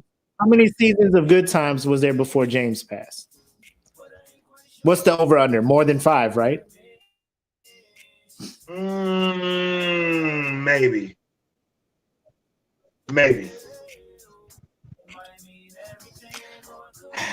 I'm gonna just say this: the group is what's up because the group moved James on anyway because they knew what the fuck was up. Ain't nobody fucking with B. You might. I do. But they knew what it was. James. I do. Damn. But if you fucking with the group off that, they gonna let you down. I'm just saying. They gonna let you all the way the fuck down. No. I have to find my small victories when I can when it comes to these brackets. Oh, Wags, we're going to get into that. So next up, we got Tyrone from the movie Panther and Bodie Brodus from The Wire. I don't know how many people have watched either one of those, but the group moved on Bodie, I'm sorry. And I'm cool with that. I've seen Panther twice. Not that I paid too much attention to it. But Tyrone is played by Boykin's stunt double, Bokeem Weinben. What's his name?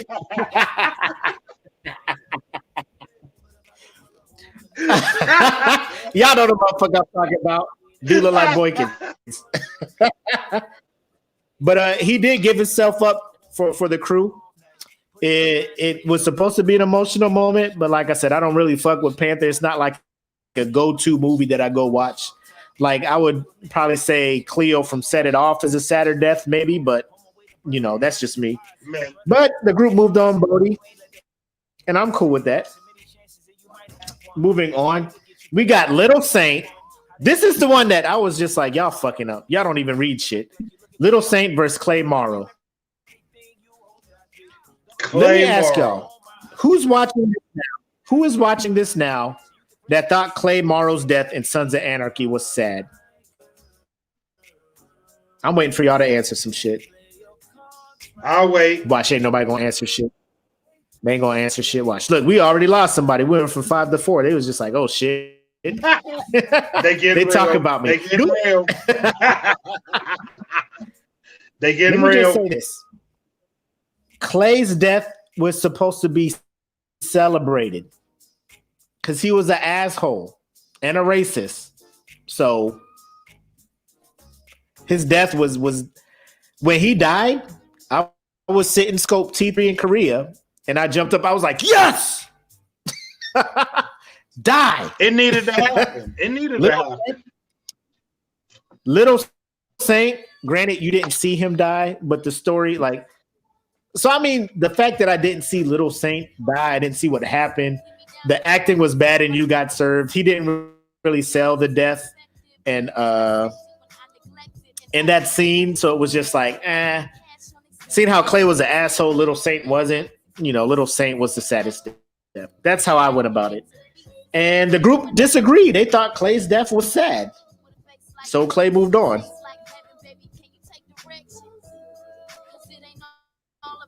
Travis. You feel the same way?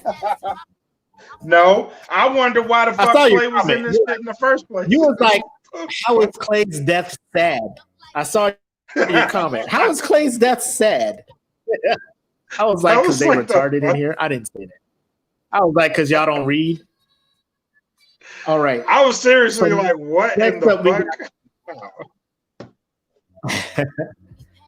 So we got Thomas Sennett, who is Macaulay Culkin's character from My Girl, who died from bee stings because he was allergic to bees. And then we have Ellie Fredrickson, who was the wife of, I think his name was Carl in Up. Or Ed. I think it was Carl. It was Carl. So the wife in the movie Up, who died after having a miscarriage in the movie Up. And this was just the intro. Like, we didn't hear her voice. This was the intro. She died, which lets you understand why Carl is just that dude in the beginning, like, fuck y'all, off the rip. Like, my whole life is ruined. My wife was taken from me. I hate all y'all. I'm like, I can understand that, because God forbid something happened to Apple. I'm going to be like, fuck the world. Thomas Sennett was sad. But let me tell you, I cried watching My Girl as a child. If I go open up my Disney Plus app right now and watch that intro from Up, I guarantee you real tears will fall from my eyes right now. That is the most like, Pixar be fucking with your fucking emotions as a human. I was in that movie theater as a fucking, I'm about to watch this shit and like make fun of it because this is a kid's movie. 7 minutes into this movie. Tears. Why he gotta die and not have no kids? That was me. They were supposed to go to the falls together. They supposed to build a house in South America. That was me. 29-year-old Willie McCoy in the theater watching Up by himself while TDY to WD school. Tears and snot. Tears and snot. My mouth was open. I can't Thomas, I cried, but I was a kid. And then the dude next to me was crying too. I know, right? We both cried because we both. Wow. I ain't gonna be no that bitch. ugly cry you just had now. I was a bitch. I ain't gonna lie. I ain't gonna hold you. Straight up. It's a movie. So how'd you feel? Did you vote for Ellie or did you vote for Thomas? I think I voted for Ellie in this one. Okay. Let me look at my because Ellie won. Yeah, I voted. Ellie won big. Yeah. Next up, we got Mufasa and Wallace. Wallace was from The Wire as well. Mufasa needs no introduction. I hated Wallace went up against Mufasa.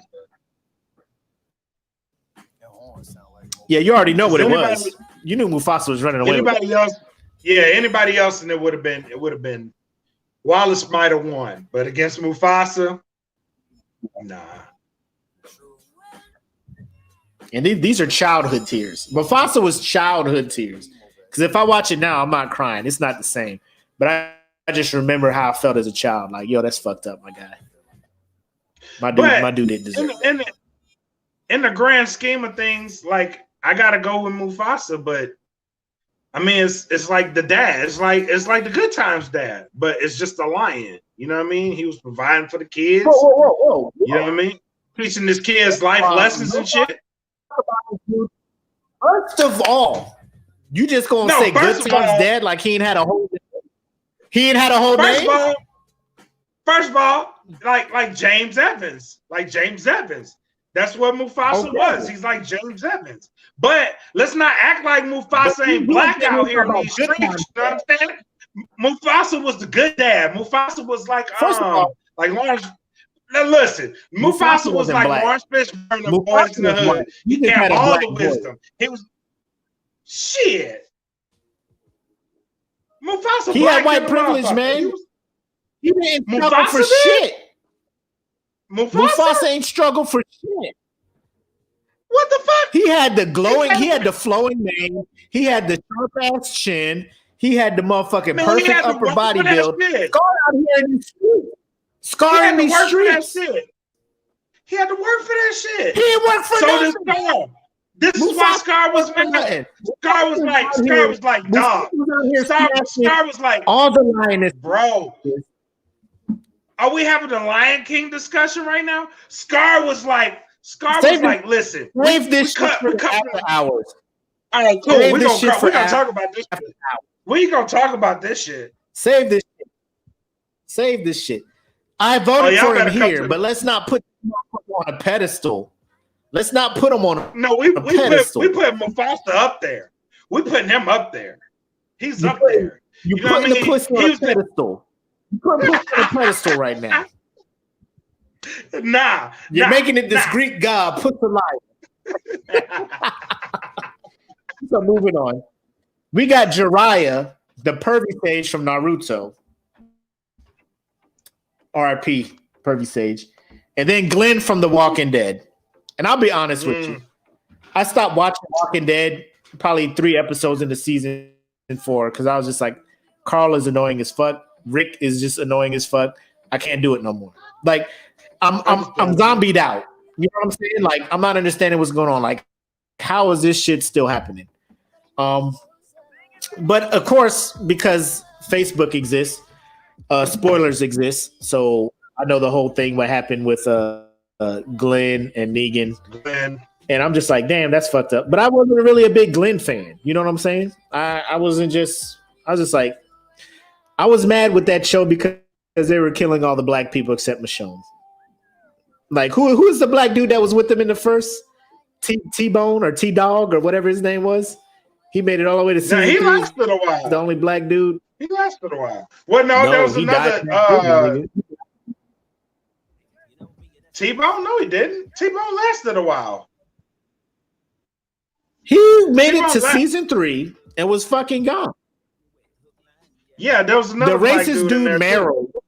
Racist ass Meryl lasted longer than the initial black dude in the show. So I was just like, I'm out of here. Like, I'm glad he didn't die season 1, which is what I was expecting. There was 2 black dudes. Yeah, that was his name, T-Dog. Who? Talk died, but there was another black dude in there. Man, he's still alive. He's in Fear of the Walking Dead now. He had his own spinoff. Nobody cared. Nobody watched. And then they were just like, we'll throw another black person in here. He has a tiger in gray dreads. I'm like, what the fuck is going on in this shit? And nobody watching Walking Dead no more. They know that show is running out. Like, nobody's paying attention to that shit. From what I'm hearing about that show, I'm like, I'm glad I stopped watching. I'm glad I stopped watching. Do you know that show is actually based on a comic book? I don't care, is what I'm saying. They stick loosely to it. I don't care. See, Game of Thrones was based on the process about not caring. I'm not. This is Saddest TV and movie deaths, not book comic deaths. I don't care. Yeah, Glenn's shit was sad. You know it was what? sad. Have you played the Walking Dead game? Yes. With Lee's death was probably more sad than Glenn's death. Nah, from season really. 1 of Walking Dead. When Clementine had to shoot him, it's like, shoot me, I'm about to turn, and if I turn, I'm gonna eat you. Shoot me. And Clementine had to shoot him. Yeah, because Glenn was just like, leave, Glenn. Leave. Like, just leave. What was he doing? No, it wasn't. What was Glenn doing? It wasn't like that. It wasn't like that. That's not how he died.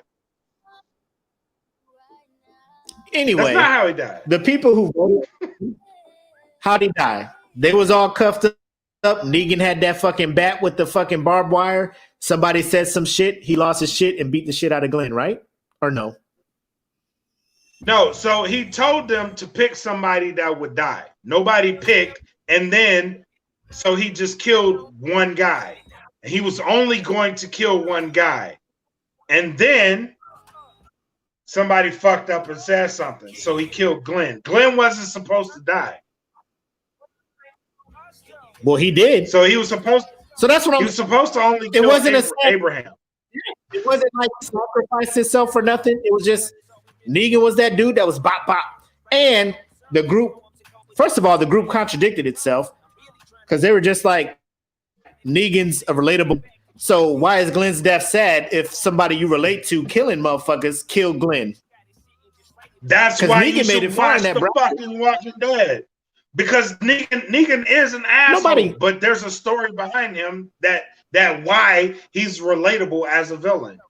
Nobody that's why you should that watch shit, man. Like 10 seasons of zombie life, like motherfuckers, y'all ain't figured this shit out. Y'all ain't figured this zombie shit out yet. No, they haven't. Don't listen to him. Walking Dead is turning into Lost. It's just losing its way. A helicopter picked Rick up. No. Helicopter it's not. They're just doing shit. They're just running out of ideas. So Rick's gonna get hurt, and a helicopter's gonna come out of nowhere and pick this motherfucker up, and then it's gonna fly off in the distance. And then Michonne's gonna be the standard black single mom raising kids by herself, and then that's all it is, man. Michonne moved on. She in Black Panther. She don't need Walking Dead no more. Cancel that show. Cancel Walking Dead. Make it a hashtag. Trending. Hashtag cancel Walking Dead. Move on to the next show. But y'all dumb. Y'all didn't need y'all. I ain't even gonna talk to y'all about Jiraiya from Naruto because y'all ain't even ready for that level of in-depth conversation of character build. You know, y'all just gonna be like, oh shit, Glenn. It's whatever. It's whatever. The Asian dude, Eric, I voted for an Asian dude. I voted for Jiraiya. He Japanese as fuck. Come on, my guy. My man is a sage. He's training the next generation of ninjas. But y'all didn't want it. Y'all ain't trying. Y'all voting. More people voted for Seymour the dog than Jiraiya. That's all I'm gonna say. Y'all probably would have voted for Snowball from the fucking Simpsons. You got to get people on anime, man. You got to bring out the anime. They don't want to, man. They too cool for it. But they'll watch Rick and Morty. Nerds. Anyway, next up, Hoban Washburn and Derek Shepard. So Hoban was from the Space Cowboy short-lived series Serenity. Yeah. And Derek Shepard apparently is the guy who they call McDreamy from what is that? Grey's Anatomy. Yes. First of all, can we talk about Grey's Anatomy in its fucking 25th season or whatever the fuck it's on? Like, what the fuck is happening at this hospital where there's enough shit to follow it for that many seasons? What's going on? Hold on. I might have to call an audible and get my daughter in here to explain why Grey's Anatomy is so good. No, we don't need that. All I'm gonna say is this show is based in a hospital, right? About the staff in a hospital. And like from when it started, it was supposed to be like this steamy, like these doctors be smashing in janitor closets and then go do surgery after. Like, I'm like, this don't look like a very sanitary hospital. You know what I'm saying? Like, it don't look like shit is supposed to be going on like this in a hospital. But it's still on and people still watch it, just like people be fucking with This Is Us. I'm just like, another unnecessary, super emotional type shit, but you know, it's whatever.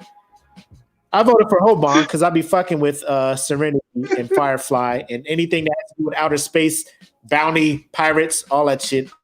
I'm for it. So that's why I voted for Hoban, and the group did too. How did you vote, Black? I voted for Hoban, but hold on. Because I feel like everything that we do, I think EJ is just stuck on our tax right now. So we have to. You see it?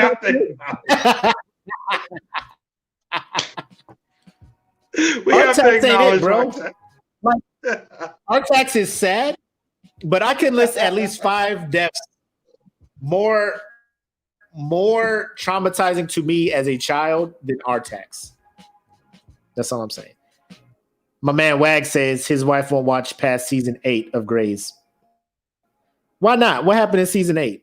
Is that like when the hospital blew up and some people died, or is that like when McDreamy? No, I think that's the plane crash. I think so. If I remember my seasons right. Listen, man, your doctors be having you doing some. Yeah, no, they had a plane crash on like a vacation or some shit, and all the doctors were on it. The doctors? Yeah, I think that's the plane crash. Why the fuck is Grace still alive? Anyway, I don't give a fuck about that. She moved and got her own shit. Listen, my daughter makes me watch this shit. So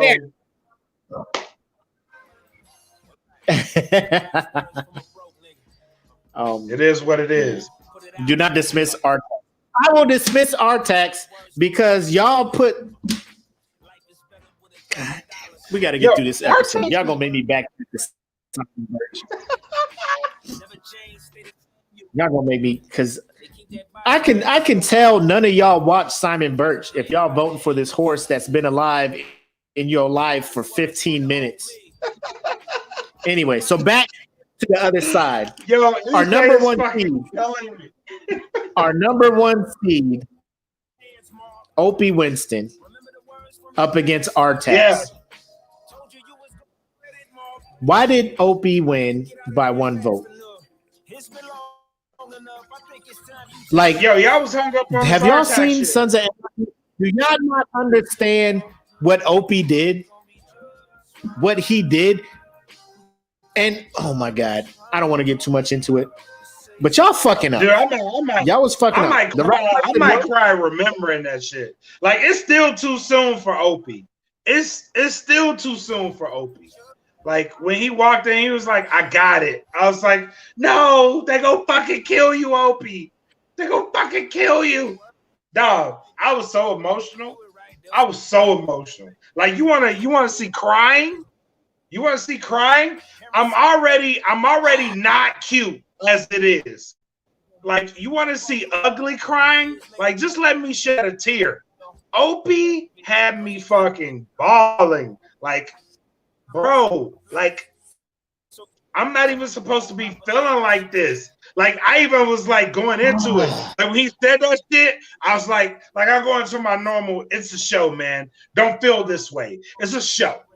He's not real. He's gonna wake up tomorrow as a human being. But in my heart, though, in my heart, I was like, they about to kill my nigga. They about to kill him. They about to kill him. He was the realest one. Like they killed his wife. They killed his dad. And he was still down with the club. Now he gonna die for the club. Bro, I was bro. Hurt.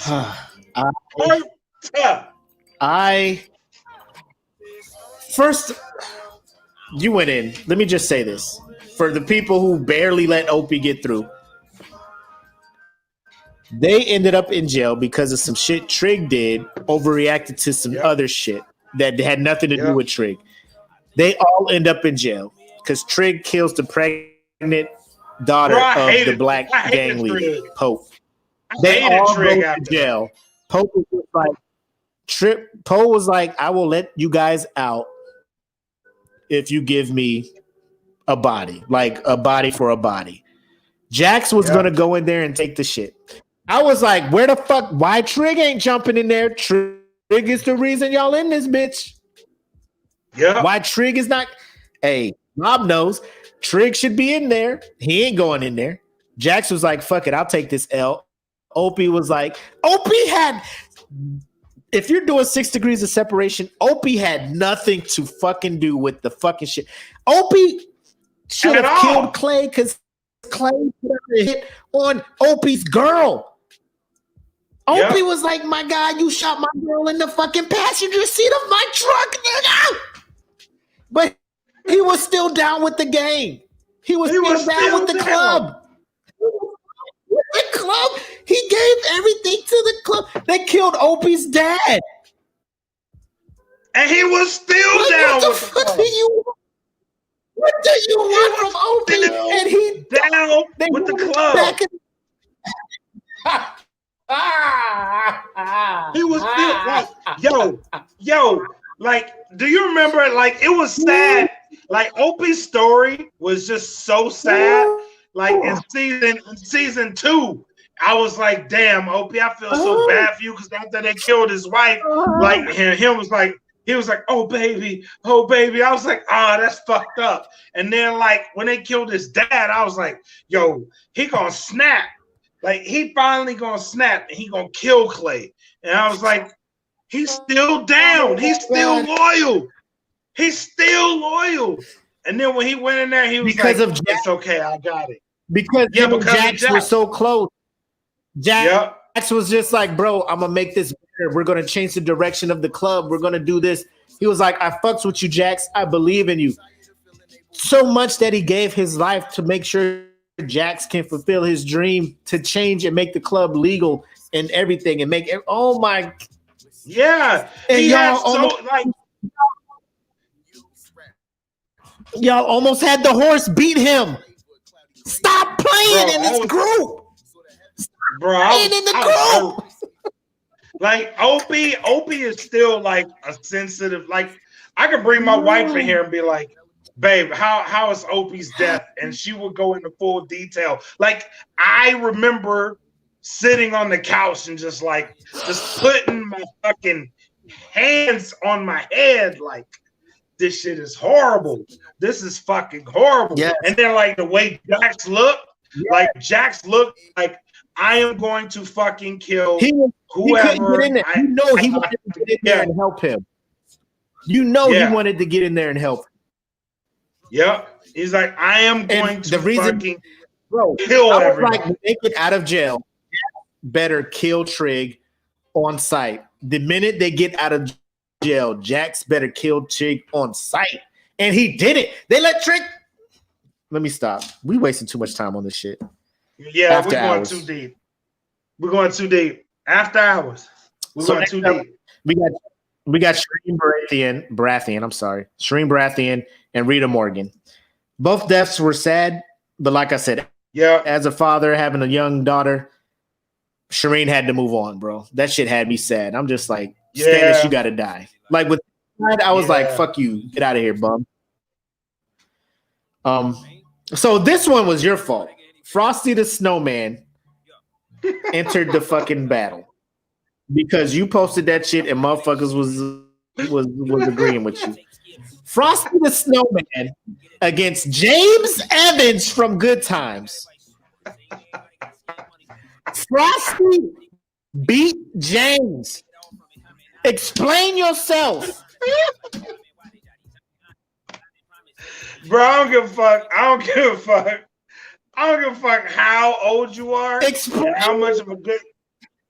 I don't give a fuck how old you are or how much of a Good Times fan you are.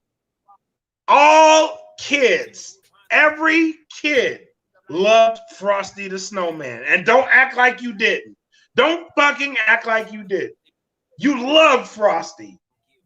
And then when the weather got warm and you saw Frosty melting, a part of your kid heart, like to this day, I still feel that shit. A part of your kid heart, like one of the most fucked up memories for me, I live in Louisiana, right? It doesn't snow there almost ever. So how do you even relate to Frosty? You ain't never seen no snow.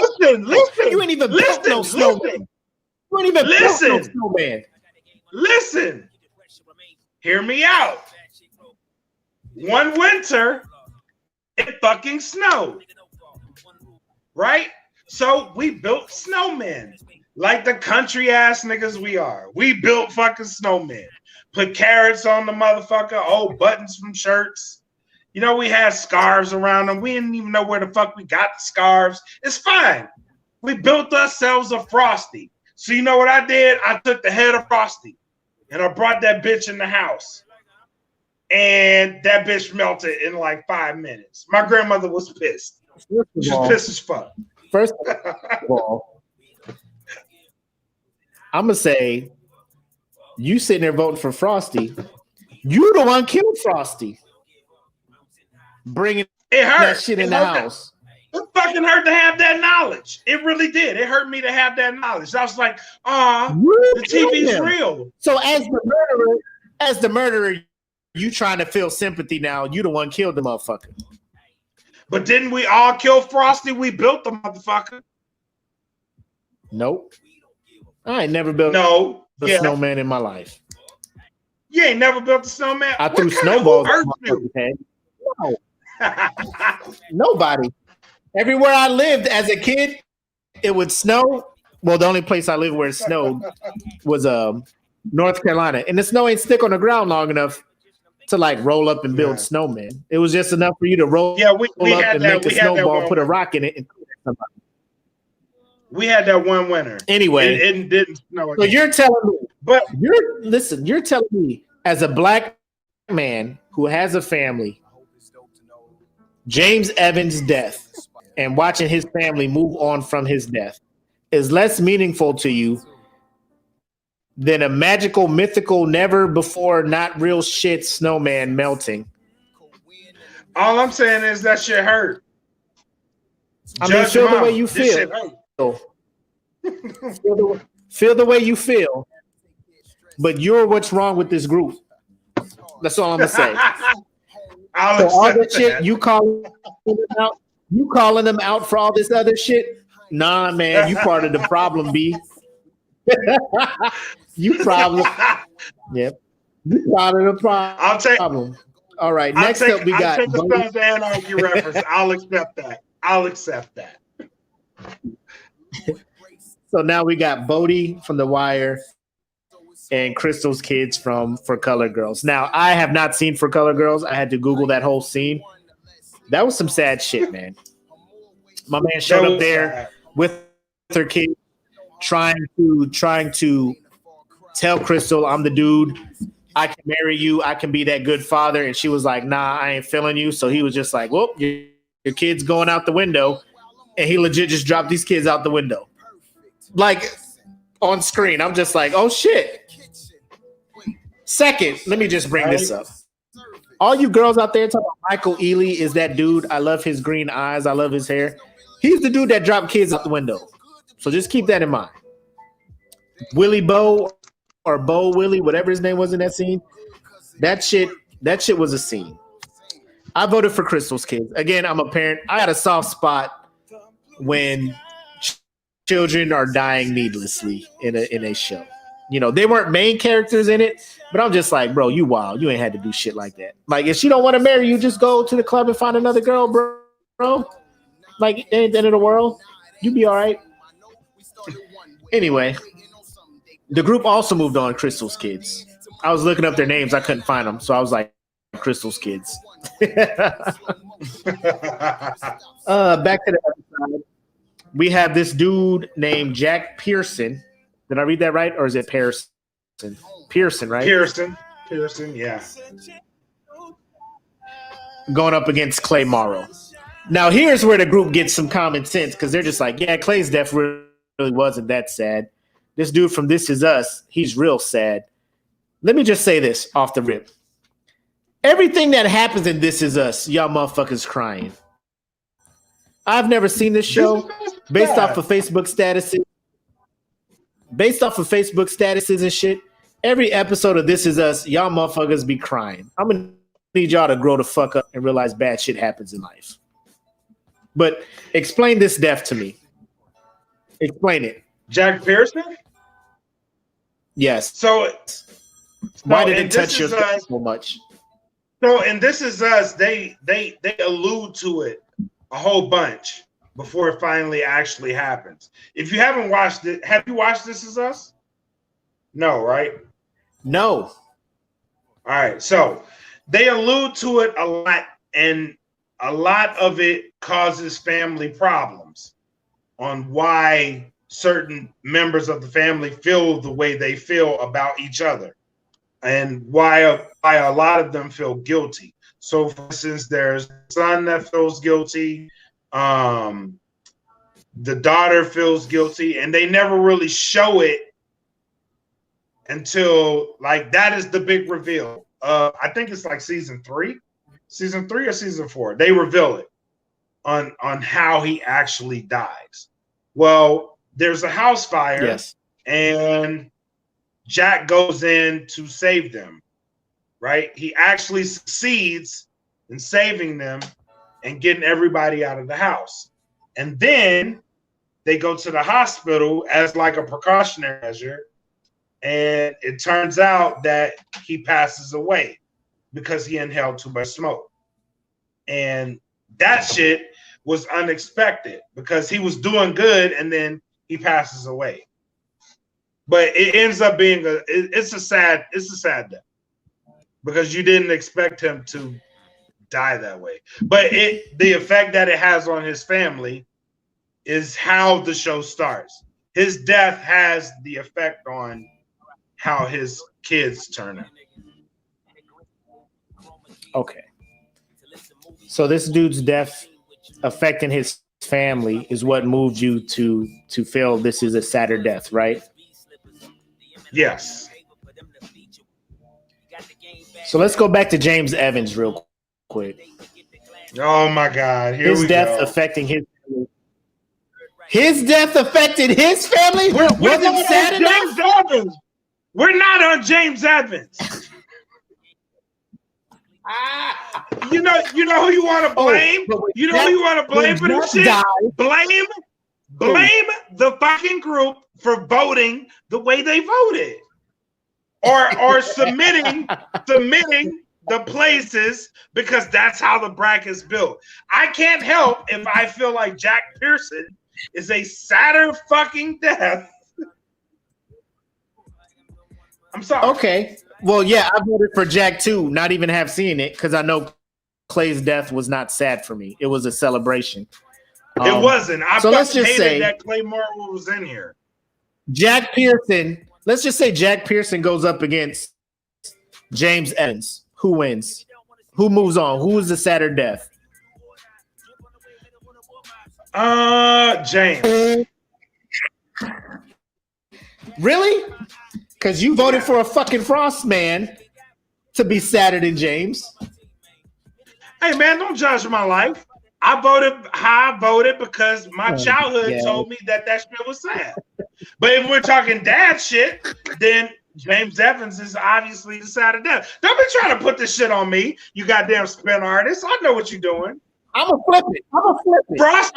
Frosty is sadder than fucking James in my book, and I ain't changing my answer. I ain't changing. Is Frosty sadder than James Pearson? Yes. Frosty sadder than. Okay, well, we'll see how this rolls.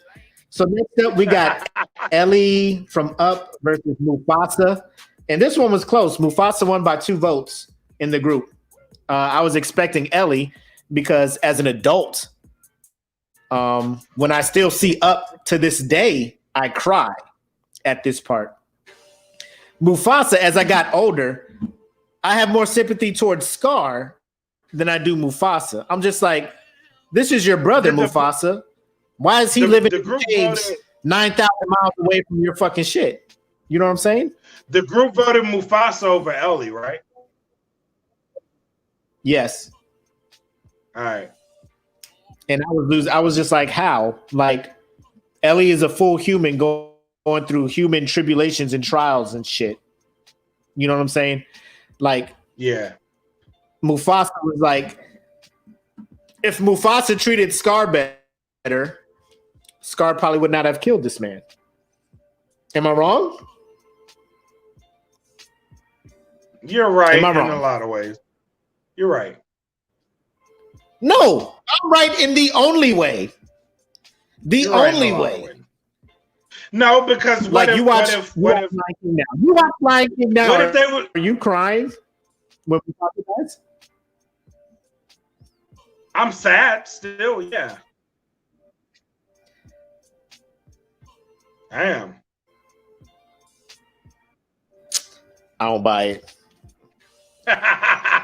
Look at Rob talking about he lived over there because he was a sneaky asshole bastard. He wouldn't have been that way if Mufasa let my man chill in the sunlight. Man, he was jealous. Like my man couldn't even chill. He was fucking jealous. Mufasa, like Scar couldn't even be that. Like you ain't even had Scar on the mountain when you debuted Simba. Like this is his whole nephew. This motherfucker Scar was jealous. He didn't even want to go to that shit. He was jealous. How you know? How you know he didn't want to show up? Because Simba went and he was like, "Hey, I got coronated today," and Scar was like, "Yeah, I know. Could have been there." When Simba got coronated, he was a newborn, motherfucker. He didn't come from being a newborn over the Scar's house. Like, why you weren't there at my birth?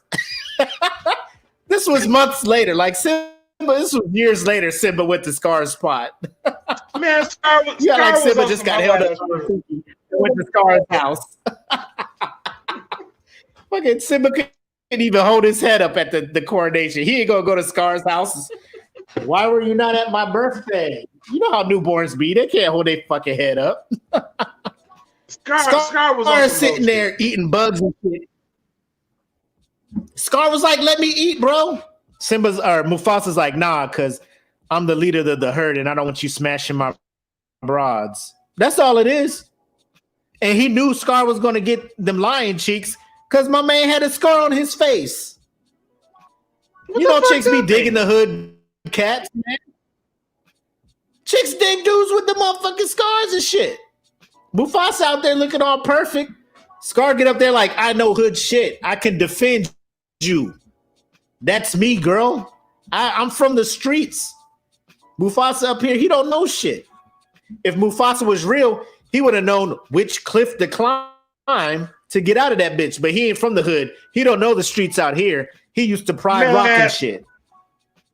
Scar was the local rapper. Mufasa was the big dog signed to the record label. Mufasa was getting all the bitches. He was. Mufasa was getting all the bitches. He had all the bitches hunting for him. Go and get the food. Bring that shit back to the Pride. So feed Mufasa the kids.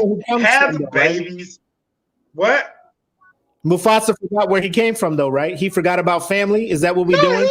No. You just forget family, right? He took Simba. He took Simba. He was like, "Hey, Simba, look, you see all this shit? This shit gonna be yours, bro. This shit yours. All you gotta do is follow what I'm telling you, bro. And then all this shit, just don't go over there where them lame dudes at, where it's dark at over there. You know why? Because they ain't got power. They ain't got heat. They ain't got lights, cuz. You know what you do over there? You know what I'm saying? Don't go over there because all the rest of this shit We pay for it. Don't go over there. And you know what Simba said? All right, cool, Dad. We got that. And then Scar was like, fuck that. We're gonna end all this shit because we jealous. Scar was on some jealous. All facts. Here's my thing. You watch Lion King, you feel sad. If you watch Up, are you not trying to hold back tears?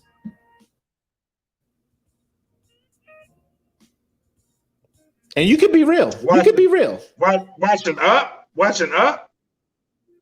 The intro of Up, where they're falling in love as kids, they grow up. She tells them, "Hey, I'm pregnant," and the next thing you know, they're in the doctor's office, and the music gets sad, and she goes into depression because she lost the baby, and they're walking up the hill to have their picnic, and she falls because she just can't do it no more, and she passes.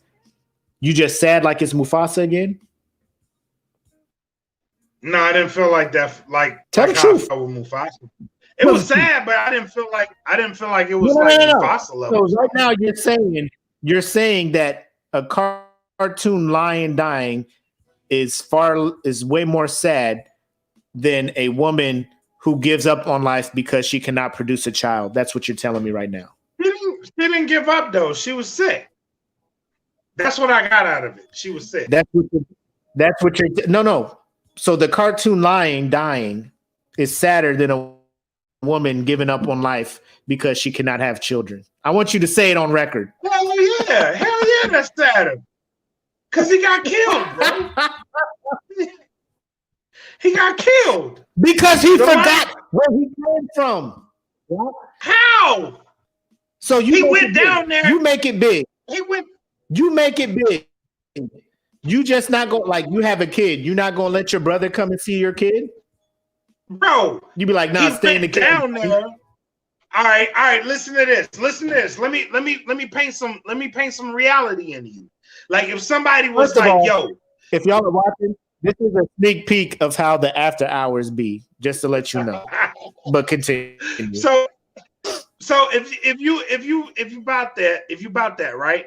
If somebody is like, yo, your son, like LJ's down there, he's down the street, and a whole bunch of shit is happening around him. You got to go save him. They about to fuck him up. You ain't gonna run to that shit? Because that's what Scar told him. Scar set that shit up. Scar was like, we're gonna set him up. We're gonna have some hyenas. Why did Scar set that up? Scar set that shit up. Skipping the whole origin of the shit. You skipping the whole origin of the shit. Why did Scar set that up? Because his brother ain't giving him no shine. He was jealous, bro. My God, this fucking bird Zazu is living the life better than fucking Scar. He ain't blood. Zazu ain't blood. He ain't supposed to Scar be. Is blood. Supposed to know. God, look, listen. Mufasa got this shit. He inherited it. Like if your parents give the brother inheritance, like that's his shit, bro. Like that's his shit. You live, you learn. And as far as Megan has a comment, is age of viewing not a consideration? To me, it is. If I can't cry at it now, if it don't move me now, then it's just sad for kids. My shit has to be sad all around. To me, if it made me feel sad as a child, that shit sticks with me. Like Mufasa's death obviously sticks with me. Because as a kid, I was like, that's some fucked up shit. And then as an adult, like I go and analyze the shit. Scar's even more of a bitch, bro.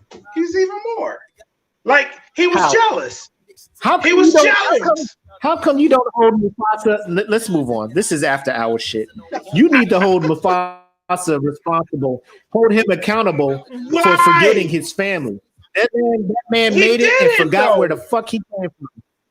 He forgot where the fuck he came from. He was teaching his son the way of the world. He was like, yo, listen, this is how you be a king. This is how you be a king, bro. All them lionesses he was smashing. He didn't have more than one cub. Why he just showing love to Simba? You can argue that. And then that in itself can make Scar mad. Like he got mad bitches, bro. He got mad kids. I'ma hate on him. Like this is what a king's supposed to do. Like this is how you live your life as a king, bro. And he was showing his son, like, listen, when I die and it's inevitable. Like, listen, Mufasa, bitch. and you know me watching Black Panther, like even as an adult, like this shit resonates with me. He was like, I'm going to teach you how to live when I die. When I die, you take over. You become king. All the shit is yours. I'm gonna teach you the way of the world. Megan's like, hold him accountable for saving his son. No, hold Mufasa accountable. Why was your brother not up there with you, Zazu, this monkey, Nala, all like have Scar up there on the rock so people can see. He's jealous because he's not getting no time. He's jealous because no. He's jealous because he ain't that dude. That's why he was jealous. He was jealous because he ain't that dude. Don't think he thought he was supposed to be, but he you don't ain't. Think that if Mufasa was just like, Scar, I'm finna be the king. Come roll with me. Be my advisor instead of having this fucking bird try to advise me. You could be my advisor because Scar was a smart motherfucker, man. Now imagine if he had Scar. How you know Scar didn't want to be his advisor? He showed you this shit because he didn't participate in any of the shit. He didn't want to be there. Get invited. Listen, listen. If I'm the king and then my brother is like, yo, come rule this shit with me, and he go off on some hyena shit, bro. Listen, we ain't cool. I'ma love you. You still my brother, and I still got love for you. He didn't say because never every time Mufasa saw Scar, Mufasa never was like my offer stands. Scar wanted to be the head with me. Mufasa was just like, hey, Dad picked me, my guy. I'm the firstborn.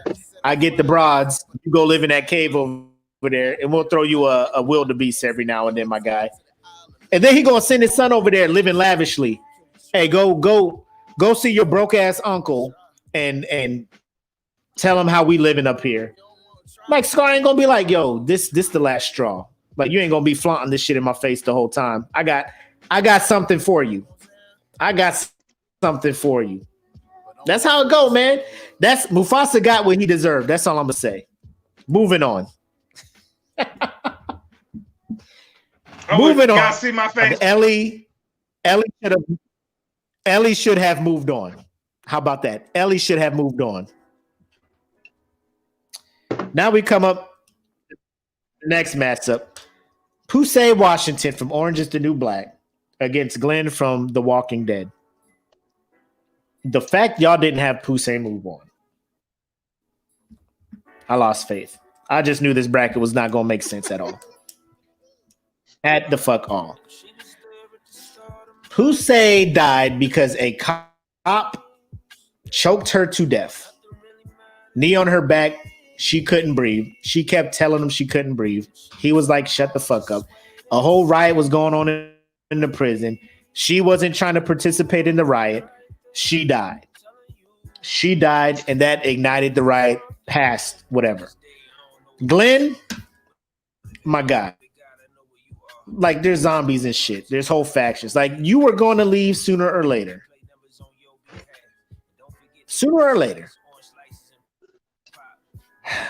I get it. Piper's annoying.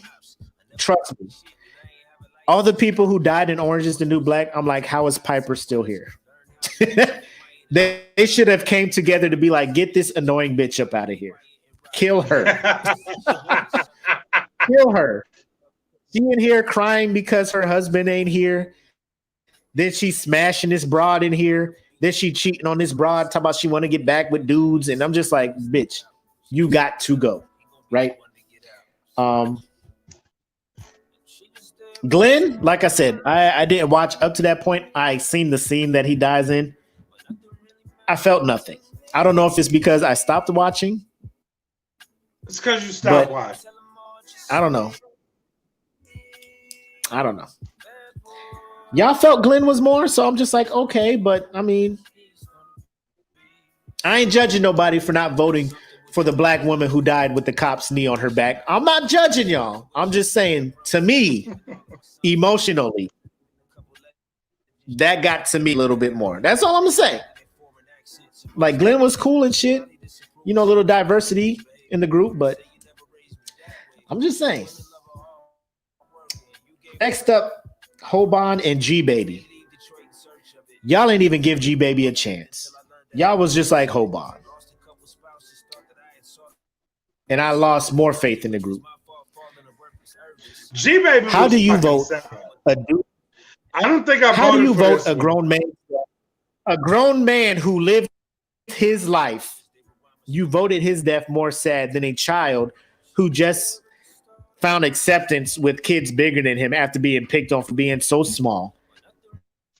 Hit a game-winning hit in a baseball game, gets shot, and dies. Y'all are just like, yeah, that's sad and shit. But Hoban from Serenity, I see where it's at.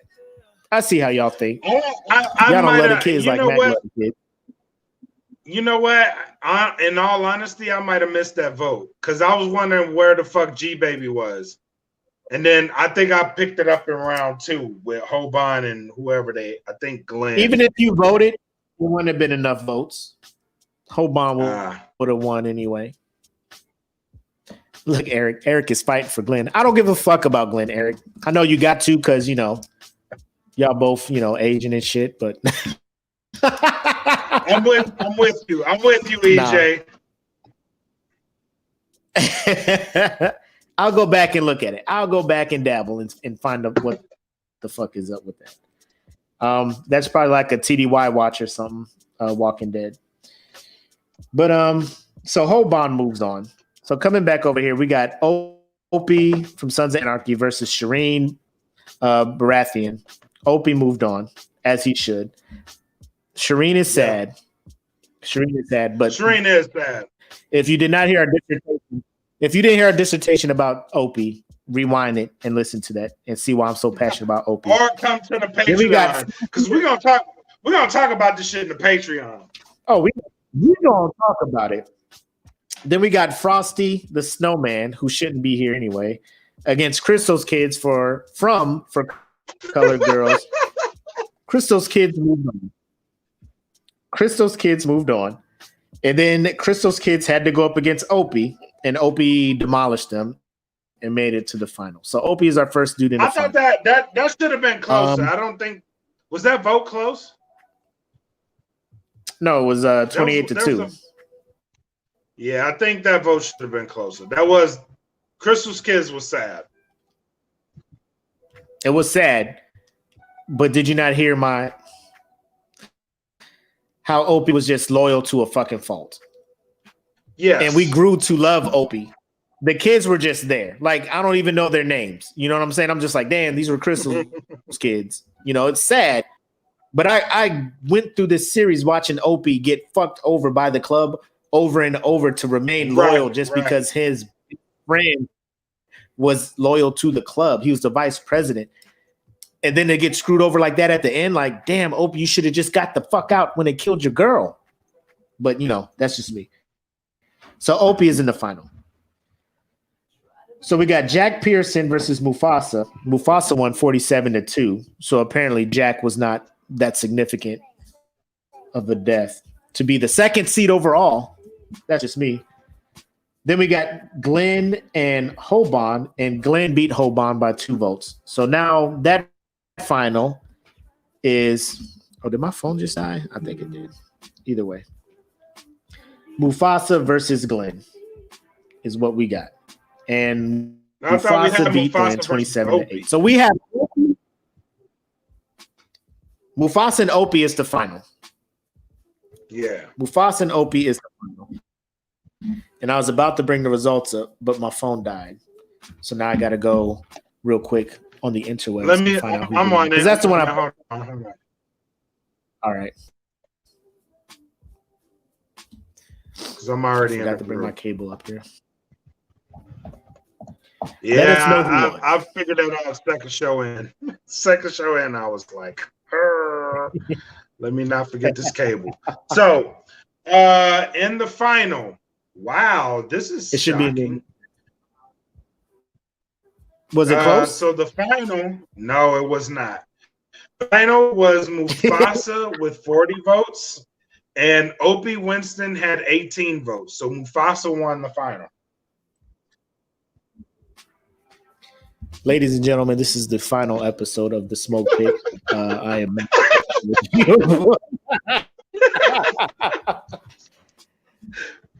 blasphemy.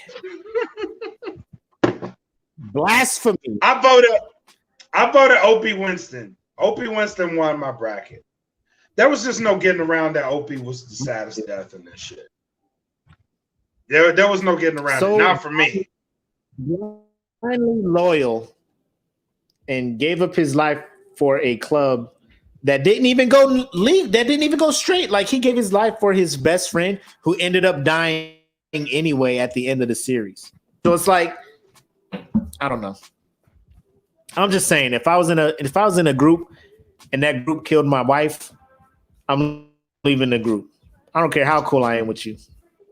Like, if you were cool with me to that level and they shot my wife for no reason, like they thought they had a reason, but then they were wrong and they're not going to admit it, you have to ride with me to kill the club. Right. If you really down with me, leave the club. We'll start our own club and come fuck this club up. But nah, Opie was like, I believe you, Jax. I'm riding with you. You gonna set it straight. And he got bust upside the head with a lead pipe. And you saw all the fucking splatter and all that shit. Oh my God. But anyway, so y'all picked Mufasa, the fucking sedity, uppity ass lion that forgot where he came from. Y'all thought that was the saddest death. You know, it's cool. Y'all do y'all. His was sadder than Opie, but I was riding with him. I was riding with him all the way to Opie. Opie was sad. That's Opie? my Opie is where you do the line. Yeah, Opie was like, nah, you don't win over Opie. So cool. But anyway, that's the bracket. Right. That is where we ended it. And kudos to everybody that stayed in this far. We're down to 3 people now. Yeah, so it's a long one. Yeah, it's a long one. Nah, we appreciate y'all, man. I know we went over our typical 2, but we got passionate about some shit that we could have waited for the after hours to do. But you know, I was trying to let y'all know why y'all was wrong with some shit. But we appreciate y'all tuning in, watching. Before we leave, I can't even see who this is because my phone cut off. Who is that? I think you may have forgotten where you come from, friend. Mufasa. That's Megan. Who's that? Megan. No, Mufasa forgot where he came from. Scar was like, remember, we was out here running around singing We Can't Wait to Be King too. But then you became king and then you shunned the fuck out of me. So I'm out here fighting these wildebeests by myself. That's how I got this scar on my eye, because you up here trying to be king and shit. Where was you at? Forgot where he came from. Mufasa forgot where he came from. Keep that in mind, man. Y'all ain't even think about that shit. See, I'm woke. I see that shit, man. I see behind the scenes, man. Mufasa just out here trying to make it look like he a good dad and shit. But he a horrible ass brother. Just because you a good dad don't mean you a good person when you forget your family and shit. Anyway. We appreciate everybody who did order a shirt, ordered anything from the Teespring. You see the address down there, teespring.com/store/podcast. Go there. We got some more merch on the way. They just enabled us to do hats. They got some other things coming out. Based on how much you guys have ordered, they're like, yo, this is a legit, merchant. We're giving them options to be able to create other things too. So we thank you for that. Thank you for purchasing. Listen, and if you do purchase something and you get it, just return it. Listen, from me to you guys, I really want to send a special thank you to everyone in the Smoke Pit Podcast fan group, because you guys are really the reason why we are growing as a podcast network. So thank you very much for that. Stay tuned, because this season we're going to be wanting more podcasts. I know there's a lot of gaming guys in the group, and I want to invite all of you guys who are into doing the gaming, like the Twitches and what have you. Come make a podcast about it and join the group, because we need more of that. We need more diversity, and I'm feeling generous, Matt. Like I really am. So here's what I'm gonna do. Okay. Here's what I'm gonna do. What you put up? This is news. This is all news. I put up a post earlier about the musket gun. If you've seen it, it's the musket gun. Here's what I'm gonna do. Explain his. Yeah, explain his beef. All right, here's what I'm gonna do. I'm going to put up these two patches for the best comment. I will pay for them. I'll put the money back in the account. You give me the best comment, I will give you these patches. That is the plea tonight. So if you're watching right now, all four of you watching, I low-key think the best comment was already in there. I read that shit and I just started rapping. I died. I saw that shit. I was just like, oh my God. In his voice, I read it. I was just like, I need to get out of here. I watched too much Hamilton, bro. Sir. But yeah. Aaron Burr, sir. A dot. But she already has patches. So I will delete that comment. I will keep it there. They already have it. Yeah. But the comment other than that, if it's good, I will send you the patches. And then I like it. For the next subscriber, I will also donate to the cause, and I will give you a DFPN patch. So that's three patches I'm willing to give away and pay for. Ladies and fellas. Yep. Ladies and fellas. So get on this. If you are watching, yep, these are free. If all you have to do is comment, and these are free. But if you join the Patreon for the next 4 people, you will get these patches also, because those are the last 4 slots that we will have for the $1. So get these. These are free for you.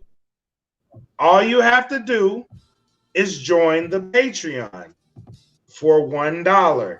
If you are already on the Patreon and you are still watching, share this with someone, because you could get these patches. And since I love you guys so much, I actually went through the whole fucking procedure to get the military to display these bitches on your uniform. I went through that goddamn trouble. I'll see what the answer will be. So, we might have to get the OCP, the sage green and cloudy brown type colorway of that, to try to get it on there for like morale patch day. I'm down. Yeah, I'm down to do it while I'm still, just throw that thing on there on a Friday and see if somebody says something. See if somebody says some shit. Yeah. If not, if they do, I'll be like, oh, I'm glad you mentioned that. I'm glad you said something. Let me tell you about this patch. But yeah, we're about to end this broadcast and then start up the after hours joint. So I was trying to figure out a way how to do that live for the Patreon, but I've yet to do so. So it'll be something that we'll have to record and then upload later. Unless you want to just do the after hours live on here. We can do that. Actually, just end the broadcast, and I'll show you how to do it. So if you are on our Patreon, if you're already subscribed to the Dat Feeling Podcast Patreon, which the shit is scrolling right now down at the bottom, go to that website. You see it. Join our Patreon. Down there, look, it's scrolling right now. Join the Patreon at that link. Do it. Go there. Go there. Join us for the after hours. Is that what the do it? Do it. Do it. Yeah. Come join us at the Patreon. Yes, hell yeah. She's been awesome this whole show. She's been on her and I love her, man. EJ, I love you, dude. Me and Megan have some like real chats, man. Like when that debate was going on, all she had to do was hit me up and be like, face palm emoji. And I'm just like, bro, I already know what you're talking about. Right? This shit, right? But yeah, unless you got anything else, all I want to say is thank you for rocking with us.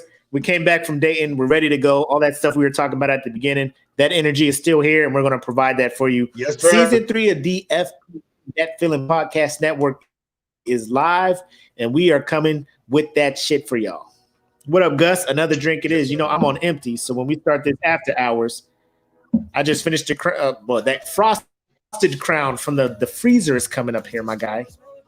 The frosted look crown. At this shit. This is me the whole show. I started full. I see. I'm jealous. All right. So with that being said, I am your light-skinned homie, Mac, aka your boy. And I am that black ass kid from next door. This is Bread Like a King, made as Kelvin Cayley. Thank y'all for tuning in. Y'all have a good night, man. Join us on Patreon if you can. Peace.